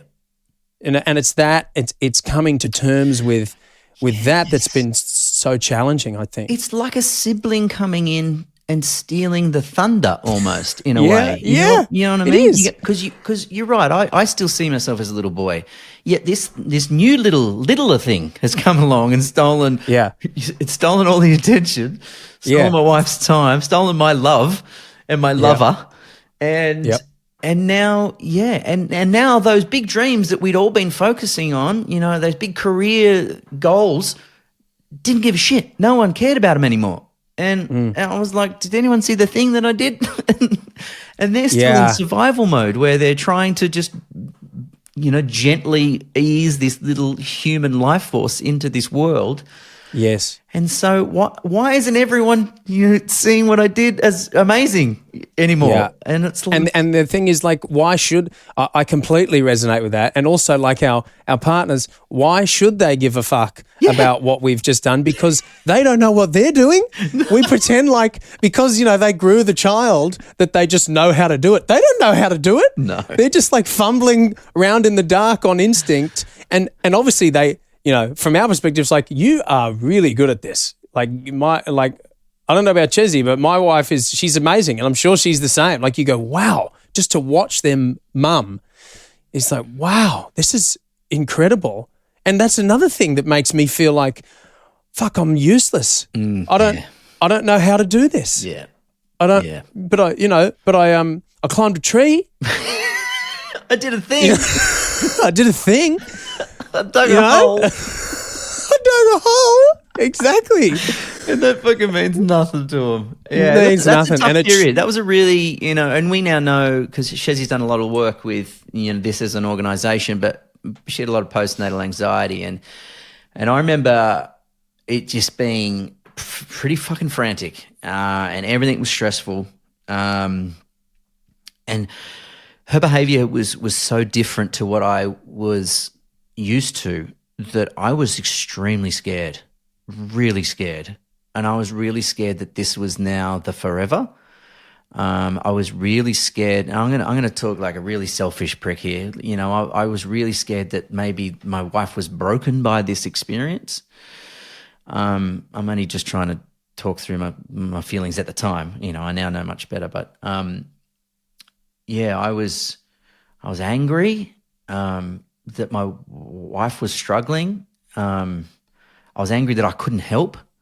I was angry that she refused to allow me to help, because she saw that as a sign of weakness or failure if she had handed over some of the duties or put her hand up and said that she was struggling. And so we just didn't communicate, at all. And to be honest, I don't think we really learned to recommunicate, because we've had kids every sort of 4 years. We never really learned to communicate healthily until we started doing our own podcast, to kind of having weird conversations that aren't about what's for dinner and what activities do the girls have to do this afternoon after school. We'd forgotten how to talk because we were in so much discomfort and pain and struggle. When our firstborn had come, we'd learned to retreat and not say uncomfortable things and not ask for help and not admit failure, not admit struggle. We're better at it now. It's also about prioritizing at that point. You're overwhelmed with so much grounding stuff that is painfully grounding. It's crying, it's shit, it's piss, it's food, it's vomit. That stuff is not. It's screaming. It's still a person screaming in your face, even though they're this big. A baby screaming gives you just as much anxiety as an adult screaming. Yeah. But yet you have to deal with it, and so then little subtle feelings about how you're feeling about how the day went. I don't have time for that. No. we got to deal with this, and I'm trying to make myself useful. My wife's trying to breastfeed without getting mastitis, and dealing with all these very real physical grounded things that I totally hear what you're saying about those that lack of communication. It's very easy to not go, hey babe, I need to sit down. We just need to have a chat about how I'm feeling, about Could you imagine if a man about how I'm feeling? about the way that you spoke to me earlier today. We just need to have a conversation about that. There's a few things I'd like to unpack. It's just not. I'm feeling a little left out, just quietly, and I wouldn't mind going to a nightclub with you. Can we just do that, please? Just like the old days, Remember how fun that used to be? What's the problem? You put on a slinky dress, get your tits out. I want to go back to that. Let's get some shots. I'll get the tequila. It's such a journey of growing up, being able to be having to go, that is not a priority. That cannot be, if I'm going to be a good dad, if we're going to be good parents, that cannot be a priority. And there's the little part of you or the big part of you that's like, but I don't want to do that. Yeah. I want to have the shots. Yeah. Or I want to climb the tree. It's transcending that has been way harder for me than I thought that it would be. And it's interesting to hear that you share some similar kinds of feelings. Yeah.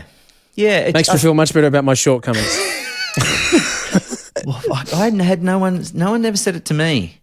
No.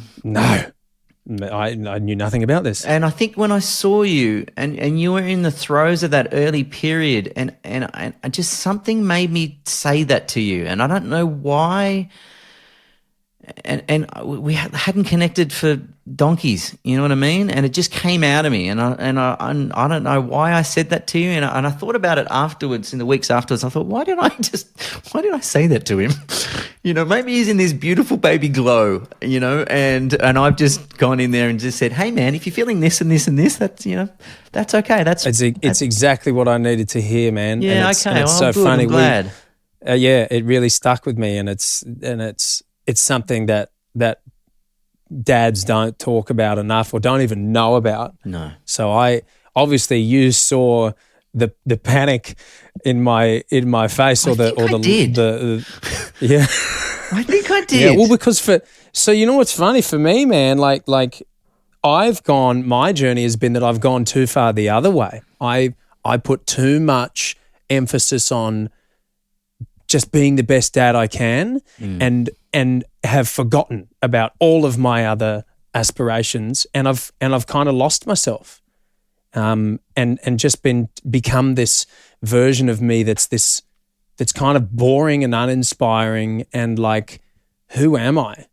Because what else do I have to offer in the world? I've just forgotten it all. Yeah. So now I'm like, I went too far. Now I've got to come back on course and actually go, no, what is my place outside of the family and the home, and what am I doing in the world?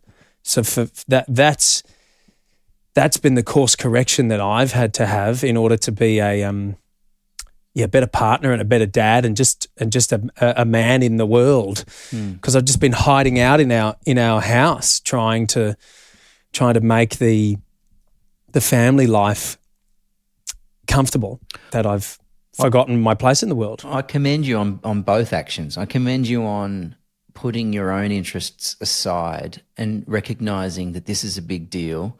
What we've created is something beautiful. I'll give it my 100% attention. And then I also commend you on recognizing a loss of self-identity and then correcting it to realizing you can have bits of both, because I think that's still important. I think, a lot of people say to me, you've got kids, why are you still racing? You've had 2 accidents. I had a head on with a tree in a rally where I hit a tree at 160 kilometers an hour. Could have died. Didn't. And a lot of people were like, man, you got kids, why are you still racing? And look, I did give up rallying because that is a more dangerous sport, but I'm still circuit racing because that's a fair bit safer. And I'm like, well, I could either wrap myself up in cotton wool and just be a dad, or I can kind of also show them and lead by example of living your dreams, the importance of having dreams, the importance of having something to focus on and chase, drive, motivation, organisation. I think you can lift their vision up and they can look a little further up the road by watching you and how you go about things. I remember James Cameron sort of said, people would go, oh, why haven't you quietened down since, you had kids, you're still exploring under oceans and making movies. He goes, well, because I've made the decision I could be a stay-at-home dad or I could show them what happens when life can be limitless.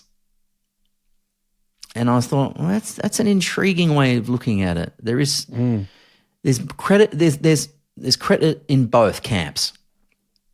Absolutely. Well, it's a balance, isn't it? I think it's, we all know the stereotypical version of the dad who goes too far one way or doesn't commit.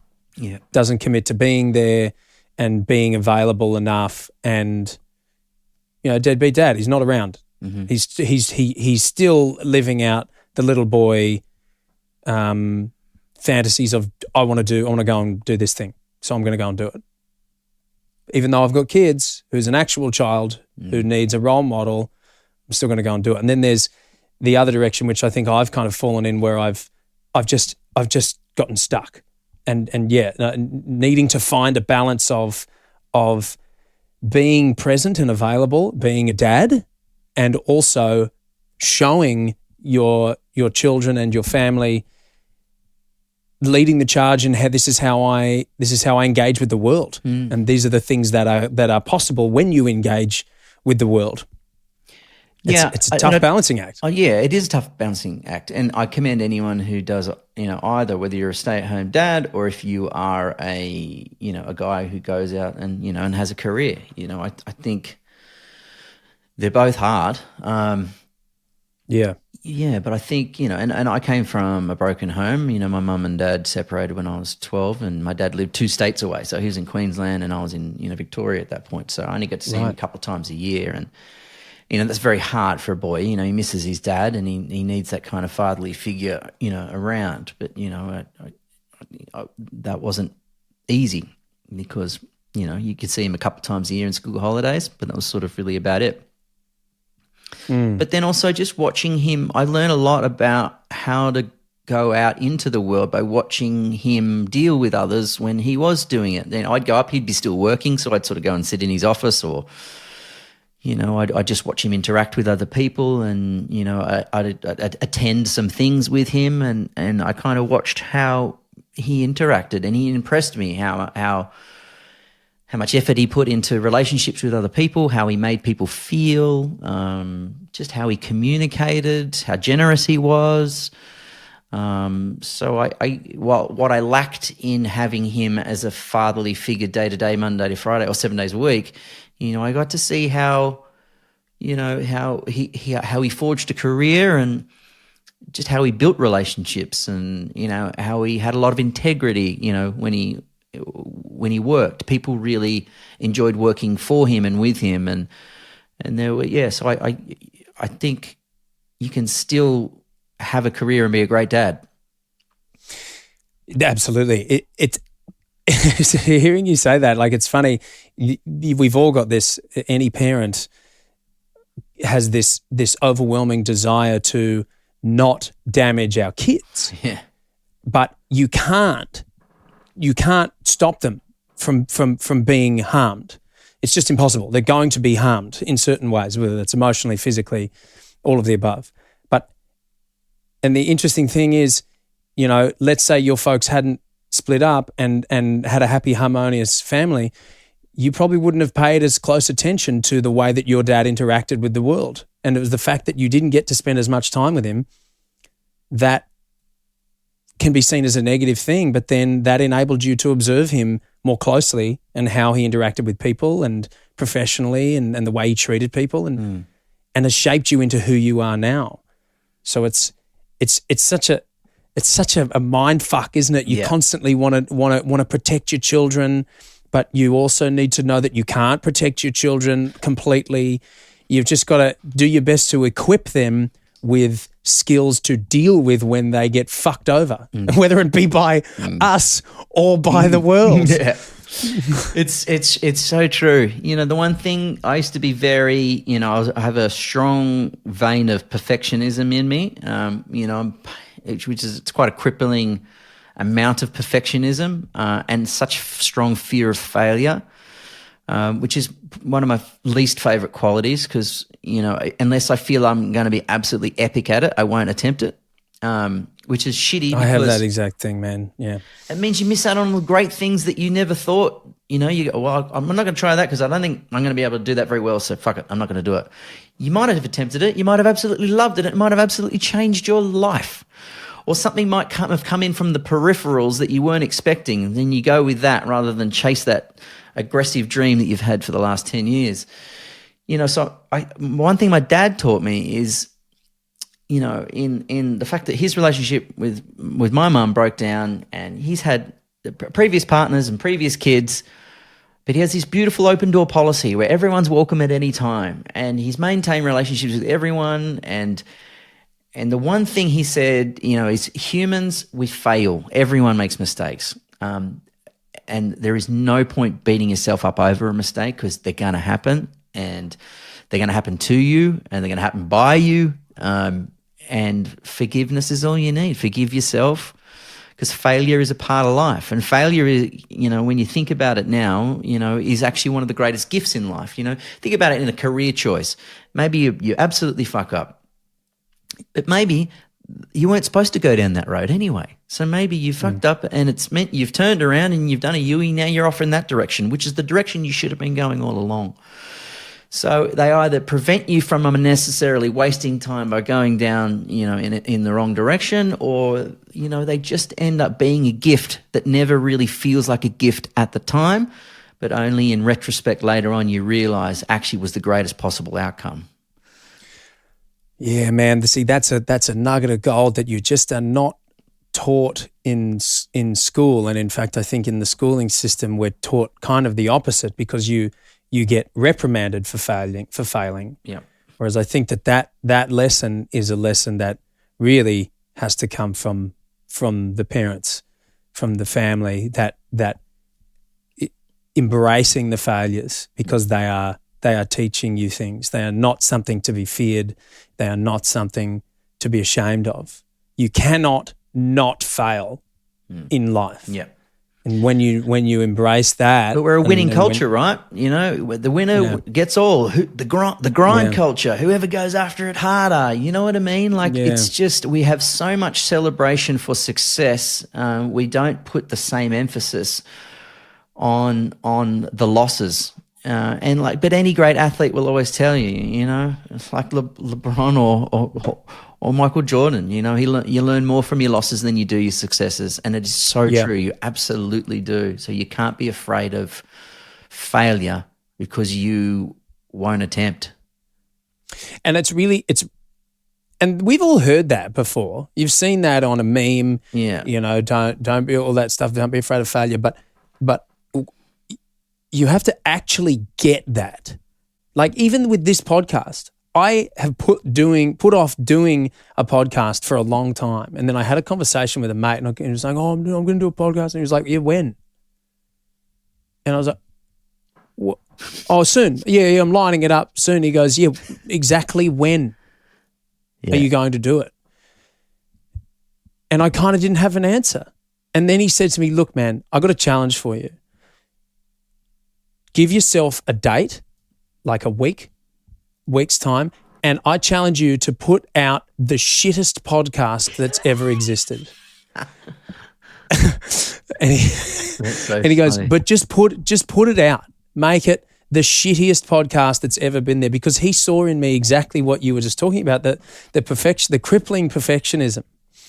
And he was, and so I did it, and it was not shit. It was actually fine. It wasn't great, the first one, but it wasn't shit. It was like, But he's given you the greatest gift in saying, giving you a challenge, which has taken all the pressure off you, right? Because no doubt you were like, I got to wait till I got the perfect name, and then I got to wait till I got the perfect guest. What's the theme going to be? Oh, yeah, everyone's got to have the right theme. Oh, it's so noisy out there. There's so many podcasts. How am I going to cut through?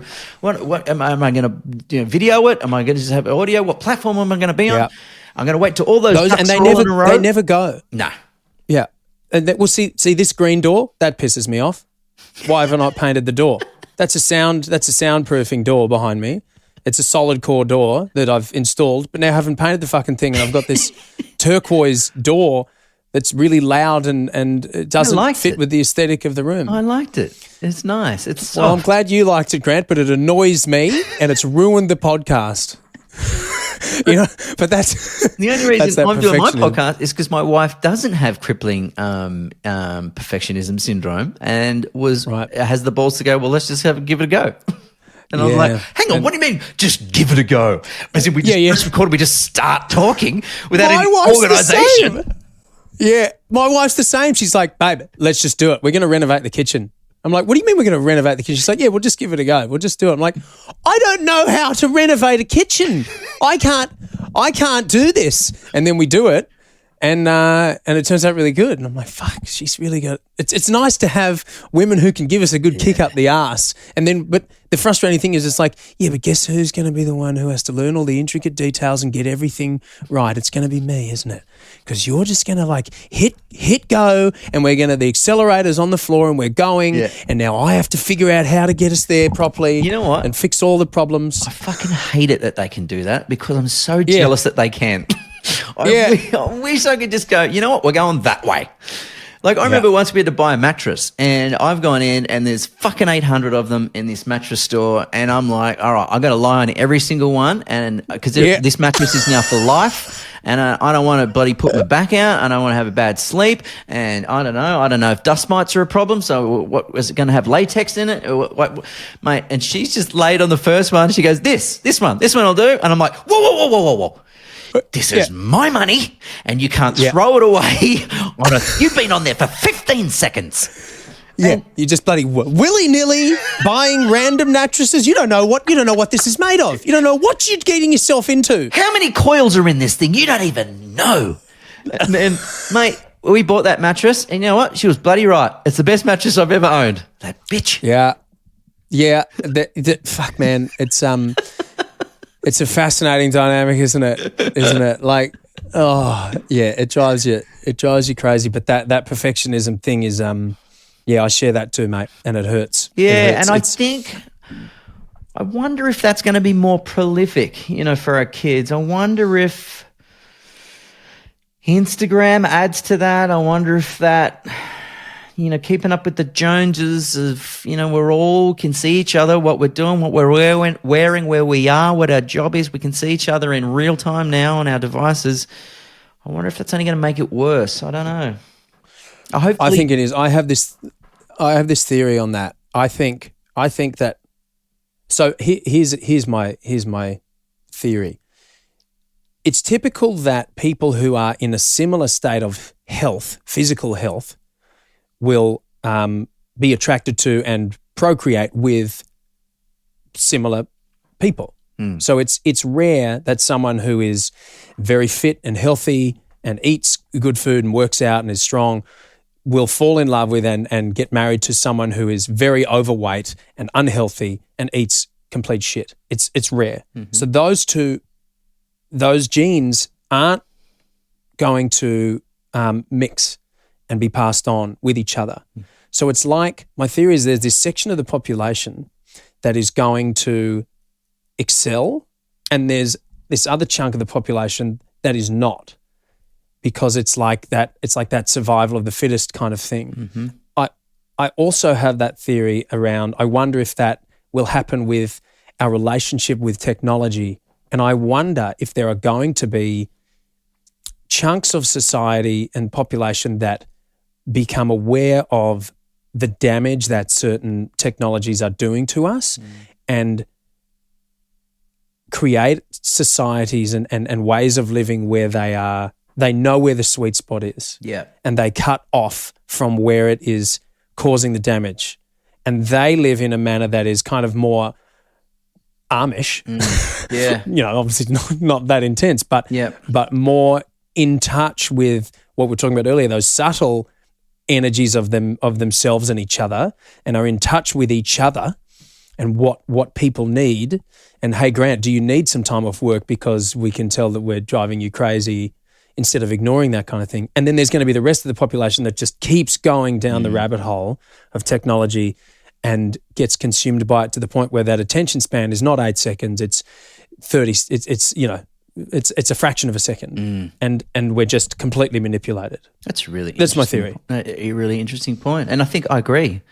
I think you're right. I think there'll be, as we start to learn more about the damages, again, when we go back to saying that we've only had smartphones, for 11 years now.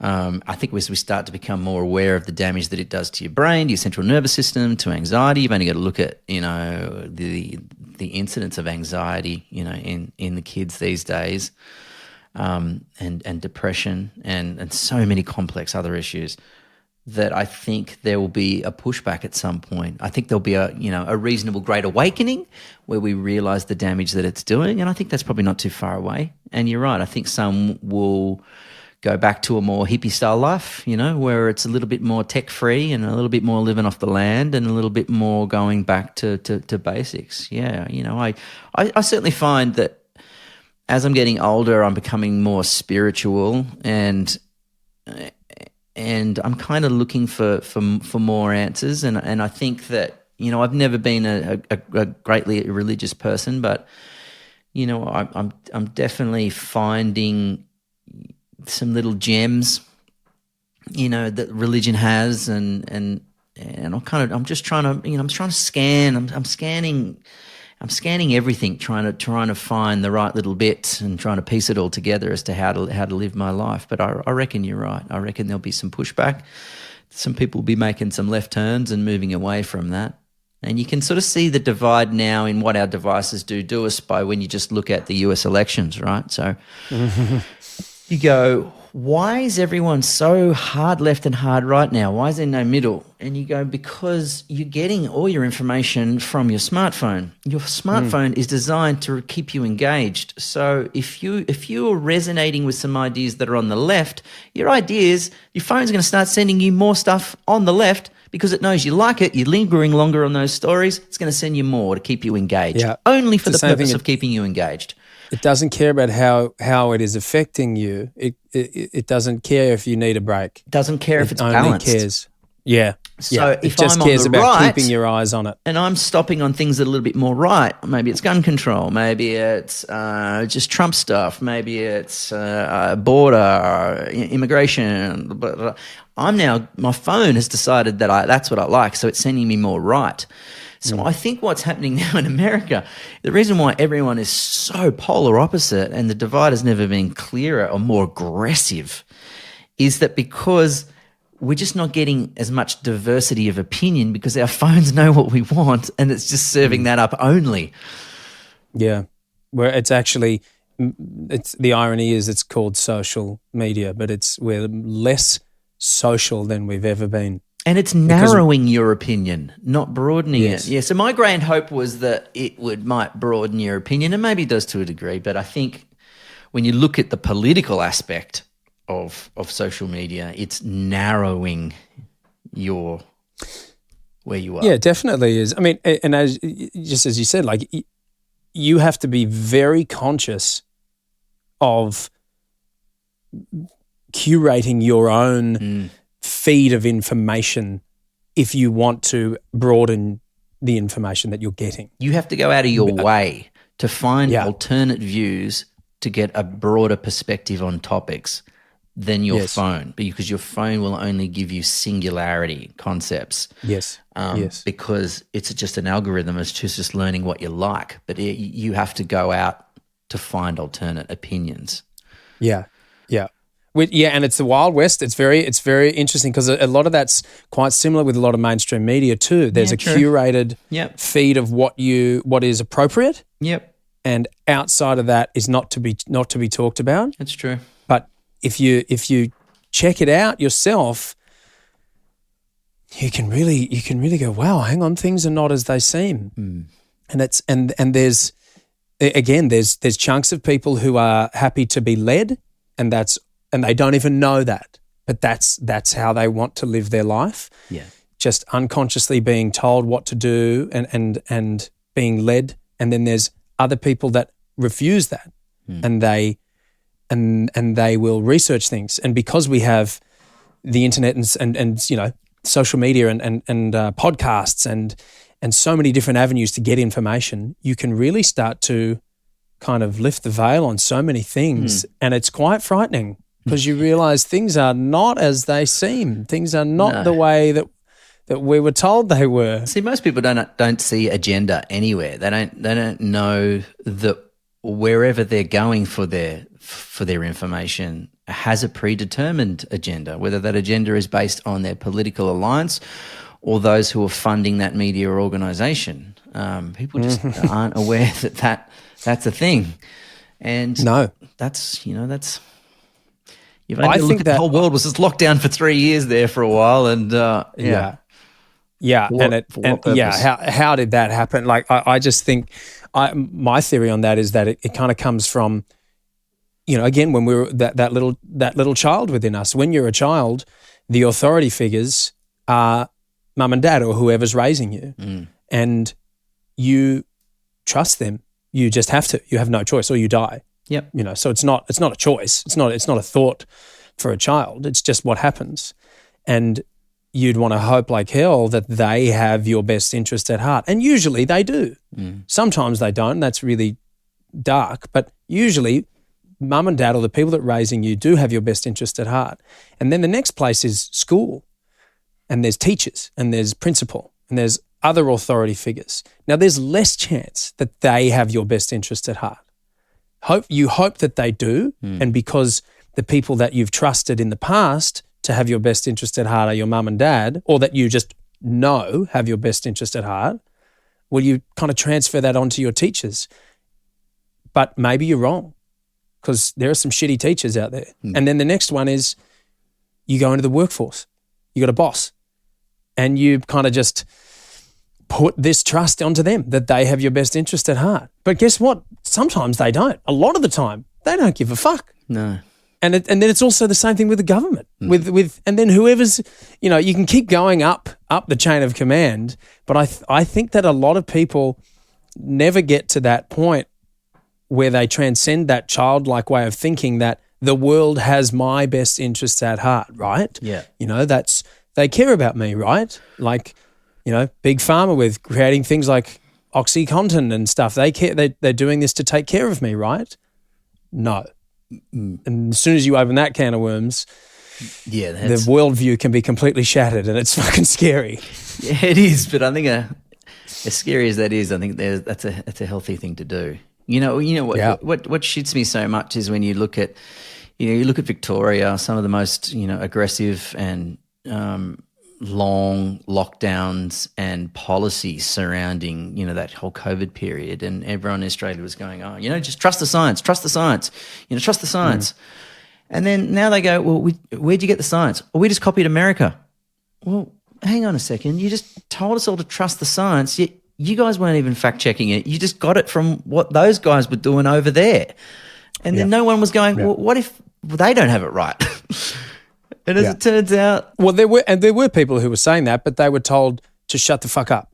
Yeah, you were shamed, or it was almost illegal, or if you'd be kicked off a social media platform if you dared even challenge the concept. You got to remember, like in Victoria, they were shooting at their own. They were shooting at their own citizens on the steps of Parliament House with rubber bullets for holding up signs. That was wild. That was insane. Yeah, their own citizens for protesting. Like, mate, protesting is a right for starters. It wasn't an aggressive. They didn't storm the Capitol. They were just standing there with a couple of signs saying, "Are you sure we should be doing this?" Yeah. That the fact that we lived through that is just so crazy, man. Just to look to see the way that all panned out and how insane our government behaved. No. And now we find out that the vaccine didn't stop transmission at all. It didn't work. None of it worked. Yeah. None of it worked. It was all that we were lied to. We were lied to about all of it. And people, did this is the thing, like from the people, we all did what we all had good intentions and did our best, regardless of where you fell on your belief about it. But it all came back to that same thing. People were like, look, I've been taught to trust the authority figures, and I'm going to trust them because I want what's best for myself and my family and people in general. But the issue was not was not actually, this person who has a different opinion to me is the problem. The problem was that we were all fucking lied to. Yeah. And no one's been held accountable. No one's come out and apologized. No one's taken any back step whatsoever. They've just pretended like none of that shit happened, and we all just have to cop it. And yeah. What about it's been such a the poor vaccine, like the vaccine injuries that have happened as a result, and then the company who makes it is absolved from any responsibility. They legally are absolved. And then it falls back on the doctors. The doctors can be sued, for any vaccine injury. You go, hang on, they were mandated to hand it out. What about the company that has made $100 billion is not responsible for any of the injuries? And they only tested the stuff on like 10 mice. Like it was literally made in a heartbeat. And it's, man, and all of this stuff, it's all like, this was, you talk about this stuff was out there when it was all happening, but that was conspiracy theory then. Yeah, whereas conspiracy theory. Now it's But the good thing, this goes back to why failure is good. The good thing about all of this is we've learned from that. We're not going to do that again. You know what I mean? We're not going to. I certainly hope not. Yeah. You know what I mean? There's lessons learned in what just happened, whether it's we plainly just believe what Big Pharma is saying or what the American government is pushing. Maybe Australia should have a look at its own policy maybe a little bit more independently than we did, rather than just take the American and cut and paste it and done our own. Maybe vaccines might be developed a lot more thoroughly in advance. Maybe there might be just some more protection measures to ensure. Maybe it's the lab stuff that might be locked down a little bit more, and maybe there might be any more gain of function development of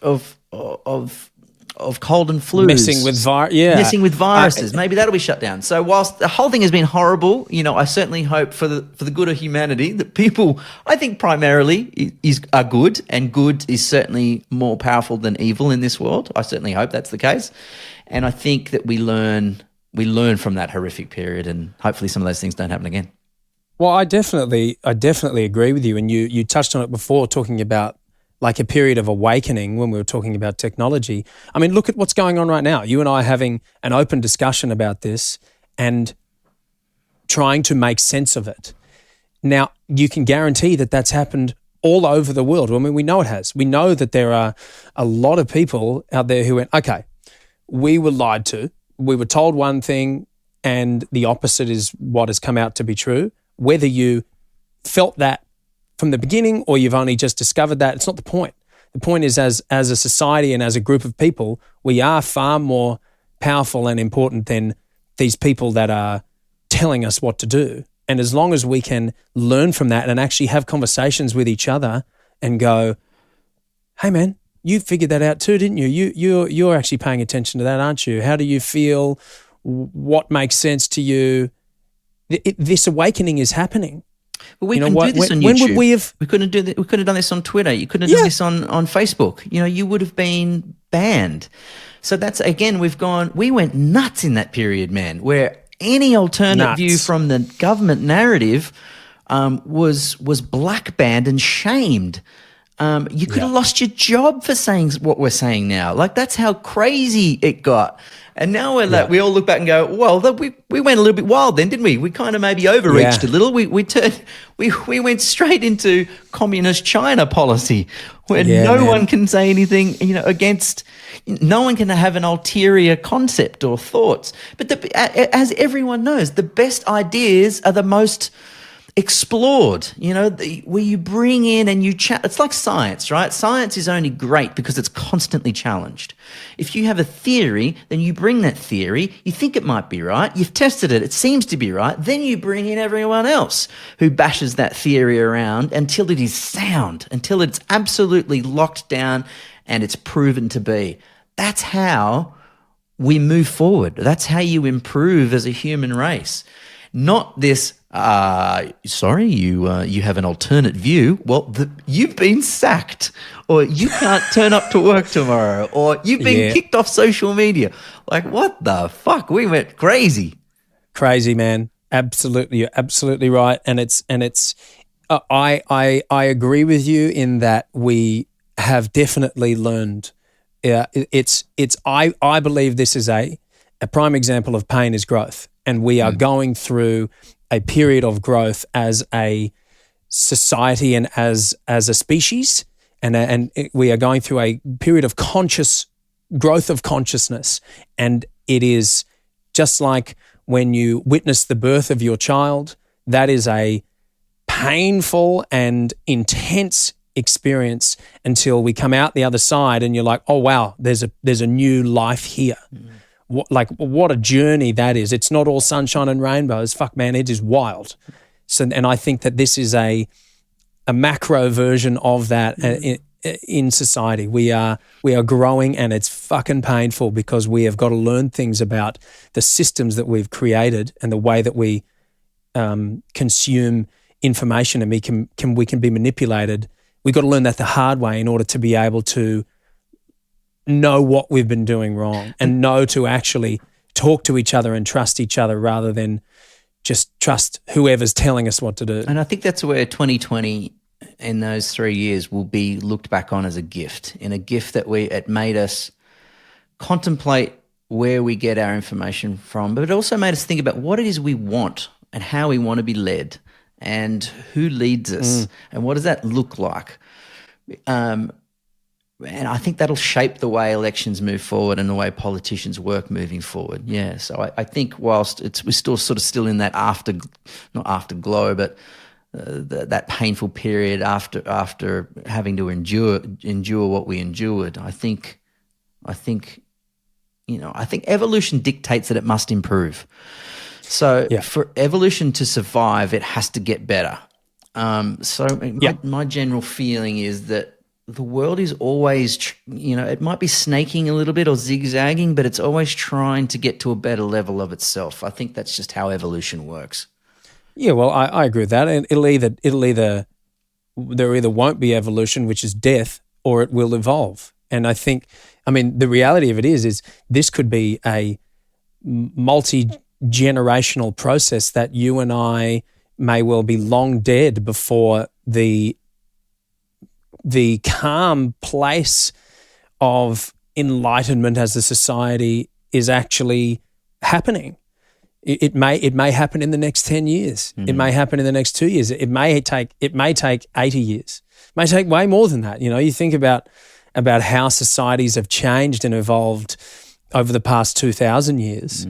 Like 500 years ago, fuck man, the way people were living their lives and treating each other 500 years ago is insane how different it is to where we are now. Yeah. So like who knows how this evolution is going to pan out and how long it's going to take. But it takes very uncomfortable experiences for us to actually observe what's going on. Because if we're too comfortable, well, then why change anything? Hopefully it won't take nuclear war for us to realise that actually let's go back to kind of just living off the land and like being spiritual. Yeah. So hopefully we're not forced to because of the nukes. Yeah, that'd be nice. Exactly. We have no power grid anymore or homes. Yeah, and you got to live off the land. Why? Well, because that's the only way to be alive. There's no more Coles or Woolworths anymore. They've been incinerated.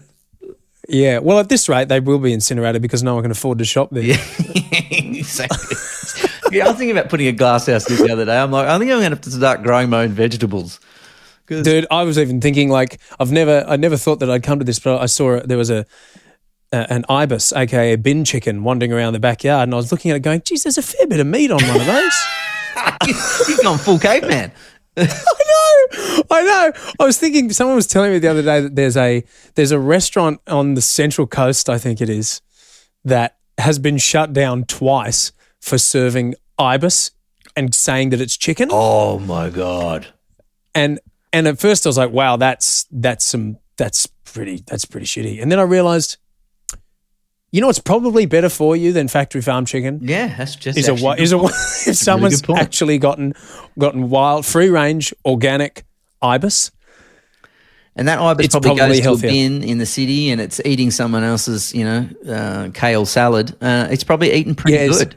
You know what I mean? Yeah, this is the peak eating. No, I'm advocating for going out and starting to live off ibises. But when the apocalypse happens, there's a fair bit of meat on an ibis. Yeah, if there's a low-flying ibi, I'm going to grab him on the way past. Yeah, we've got to learn how to take down the ibi. Well, next time if you want me to come on and talk about conspiracy theories, I'm all up for it. Oh, dude, I'll talk about it all day long. Before we go, I do want to talk to you about racing. How good are you? Well, a lot of you can just be honest. Like you don't have to sugarcoat it. Like because I know it's definitely a skill. Most people can drive a car, but that's not how you drive a race car. And you've been driving race cars for a long time. Well, look, I've won a couple of championships, and which started when I also raced a go-kart. So I won a New South Wales championship there, went in the Ute Series, won a championship there, then won a championship in what they call GTs, which was for McLaren, finished runner-up in a Ferrari. But I don't really know how good I am because when I was in supercars, so again, I was in the category just under the main supercar category. So back then it was called the Dunlop Series. It's now called Super 2.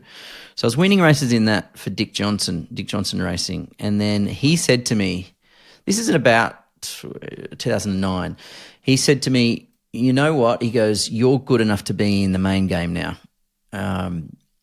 However, he goes, you can't do both. You can't do TV and motorsport. And he was right. I wasn't probably doing either of them to my full potential. I wasn't fit enough because, I was traveling 5 days a week for Sunrise. In television, I was doing it, hosting It Takes Two. If I had a race that clashed, I would just leave the show. Larry Emder would host it and I would go to motor racing. So I wasn't focusing on that either. So both of them I was kind of compromising a little bit. And you'd leave us with fucking Larry. I'd leave you with Larry. Yeah. I was like, fuck Telly, I'm a racing car driver. See ya. Larry's got you. You got Uncle Laz. Great. With the cat amongst the pigeons, leaving us with Larry. But the biggest, the horrible dilemma that Dick gave me, which was, it's one or the other. Yeah. I'd only ever want to be a race car driver. That was my only focus. That was my number one. That was my priority. However, I was now in a phase of hosting these big shows and I knew how fortunate that was, how lucky I was to be able to do that and how so many people would, give anything to have those kind of opportunities. So I felt negligent in just throwing that away and then just putting all my chips in the motor racing corner. And so I just kind of thought for the long-term future of my family and my future children, I'll put all my heart and soul into television and I gave motorsport away. So I gave it away professionally. Didn't end up then moving up into the main game, although I did 3 Bathurst 1000s as a co-driver. But yeah, it was tough. Wow. And then I kind of struggled with that because again, with moving into television where no one had, I'd committed to television, but I knew that they weren't committed to looking after me. So I felt really betrayed. And I think that was a really big part of my downfall of chronic fatigue was leaving a sport that had really lit my fire, giving that up, putting it into television, realizing that I was being, used and abused there a bit.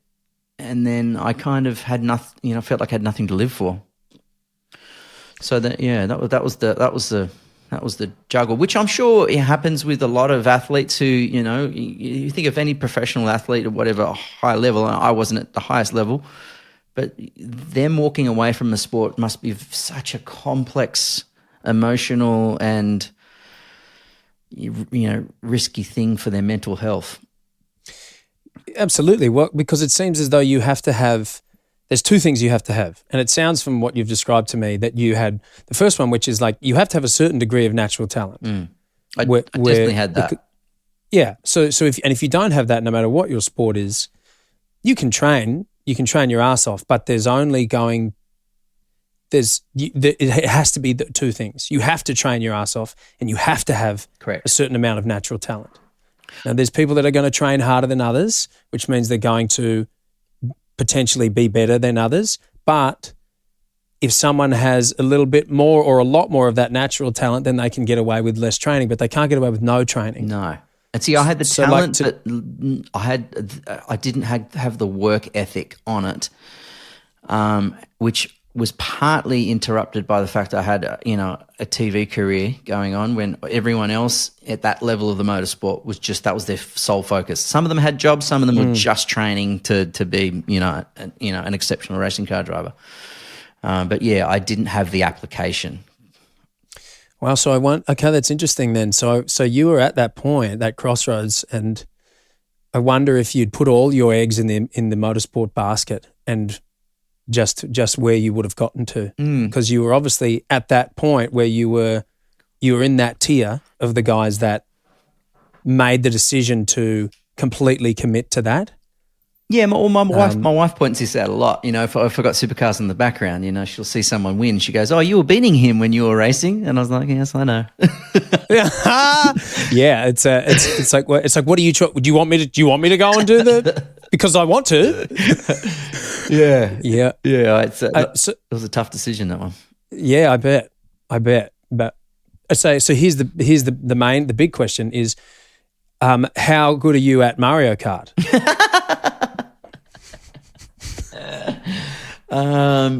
You know what is the hardest thing about Mario Kart is being a racing car driver and an adult is watching how fucking hopeless your kids are at it.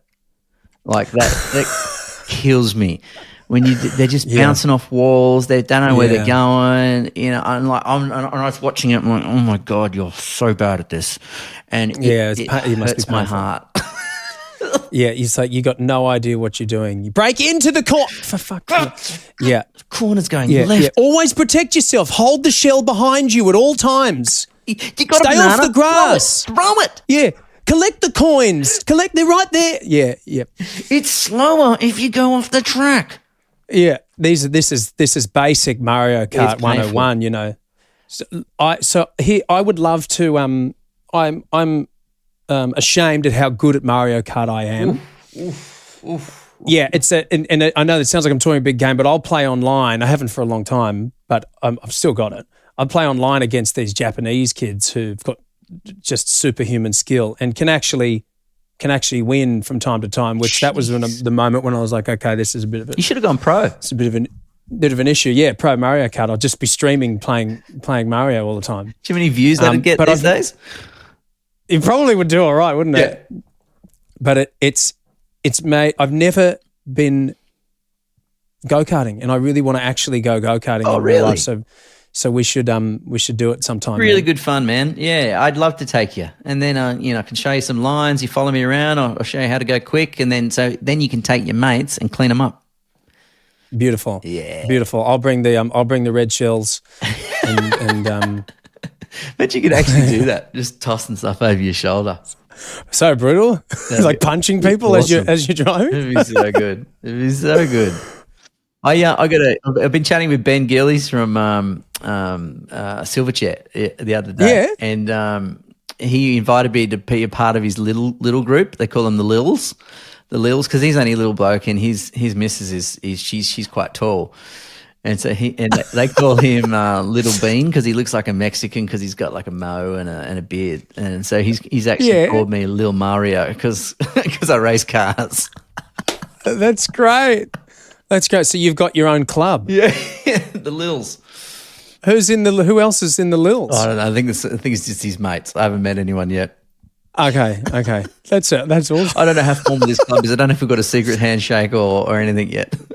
Oh, see, I wish I could join, but I'm not short enough to be little, but I'm just average height. Hey man, get in a monster truck. That'll sort you out. That'll knock a couple of inches off, no worries.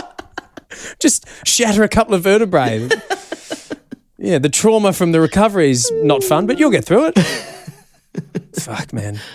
What's your favourite guitar? Gibson. You could be Lil Gibson, Lil Gibbo. Yeah, I'll take that. Lil Gibbo. Mate, I've really learned a lot more about you than I'd anticipated. You've been on some dark journeys, and it's beautiful to see you out the other side, because I have not come remotely close to experiencing anything like what you have been through, man. So congrats on still being here, and not only still being here, but being stronger and more grounded and more centered, even though there might have been a little false start trying to get to this point, man. Well done. Thank you. I really appreciate that, mate. I think, yeah. I think it's important to kind of talk about things, and I've only just found the language recently to do it.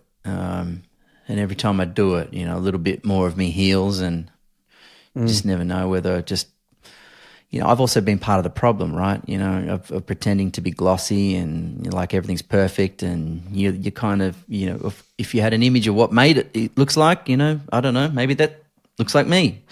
But that's not reality. Yeah. Well, winning Dancing with the Stars twice. I mean, what else? Yeah, is there? Twice. Don't forget twice. Yeah. Gold Logie. I've been guilty of being overly polished and plastic and fake and, with a painted on TV smile. And, I feel like perhaps that's not healthy, for my own mental health, but also, I kind of want to let everyone know that, we're all flawed, and, we collectively can learn from one another. True that, man. I've definitely learned a lot from this chat, mate. I really appreciate it. Thanks for coming on, and it's been an awesome catch up, and let's do it again soon, man. It's good to see you, man. And that Alice in Chains T-shirt there takes me back to year 11 when we sang Rooster for our year 11 music exam with my jeans and my white runners and my T-shirt tucked into my jeans. Oh, what a time. Yeah, what a time. What a time. That song would have just come out then, right? Yeah, it was brand spanking.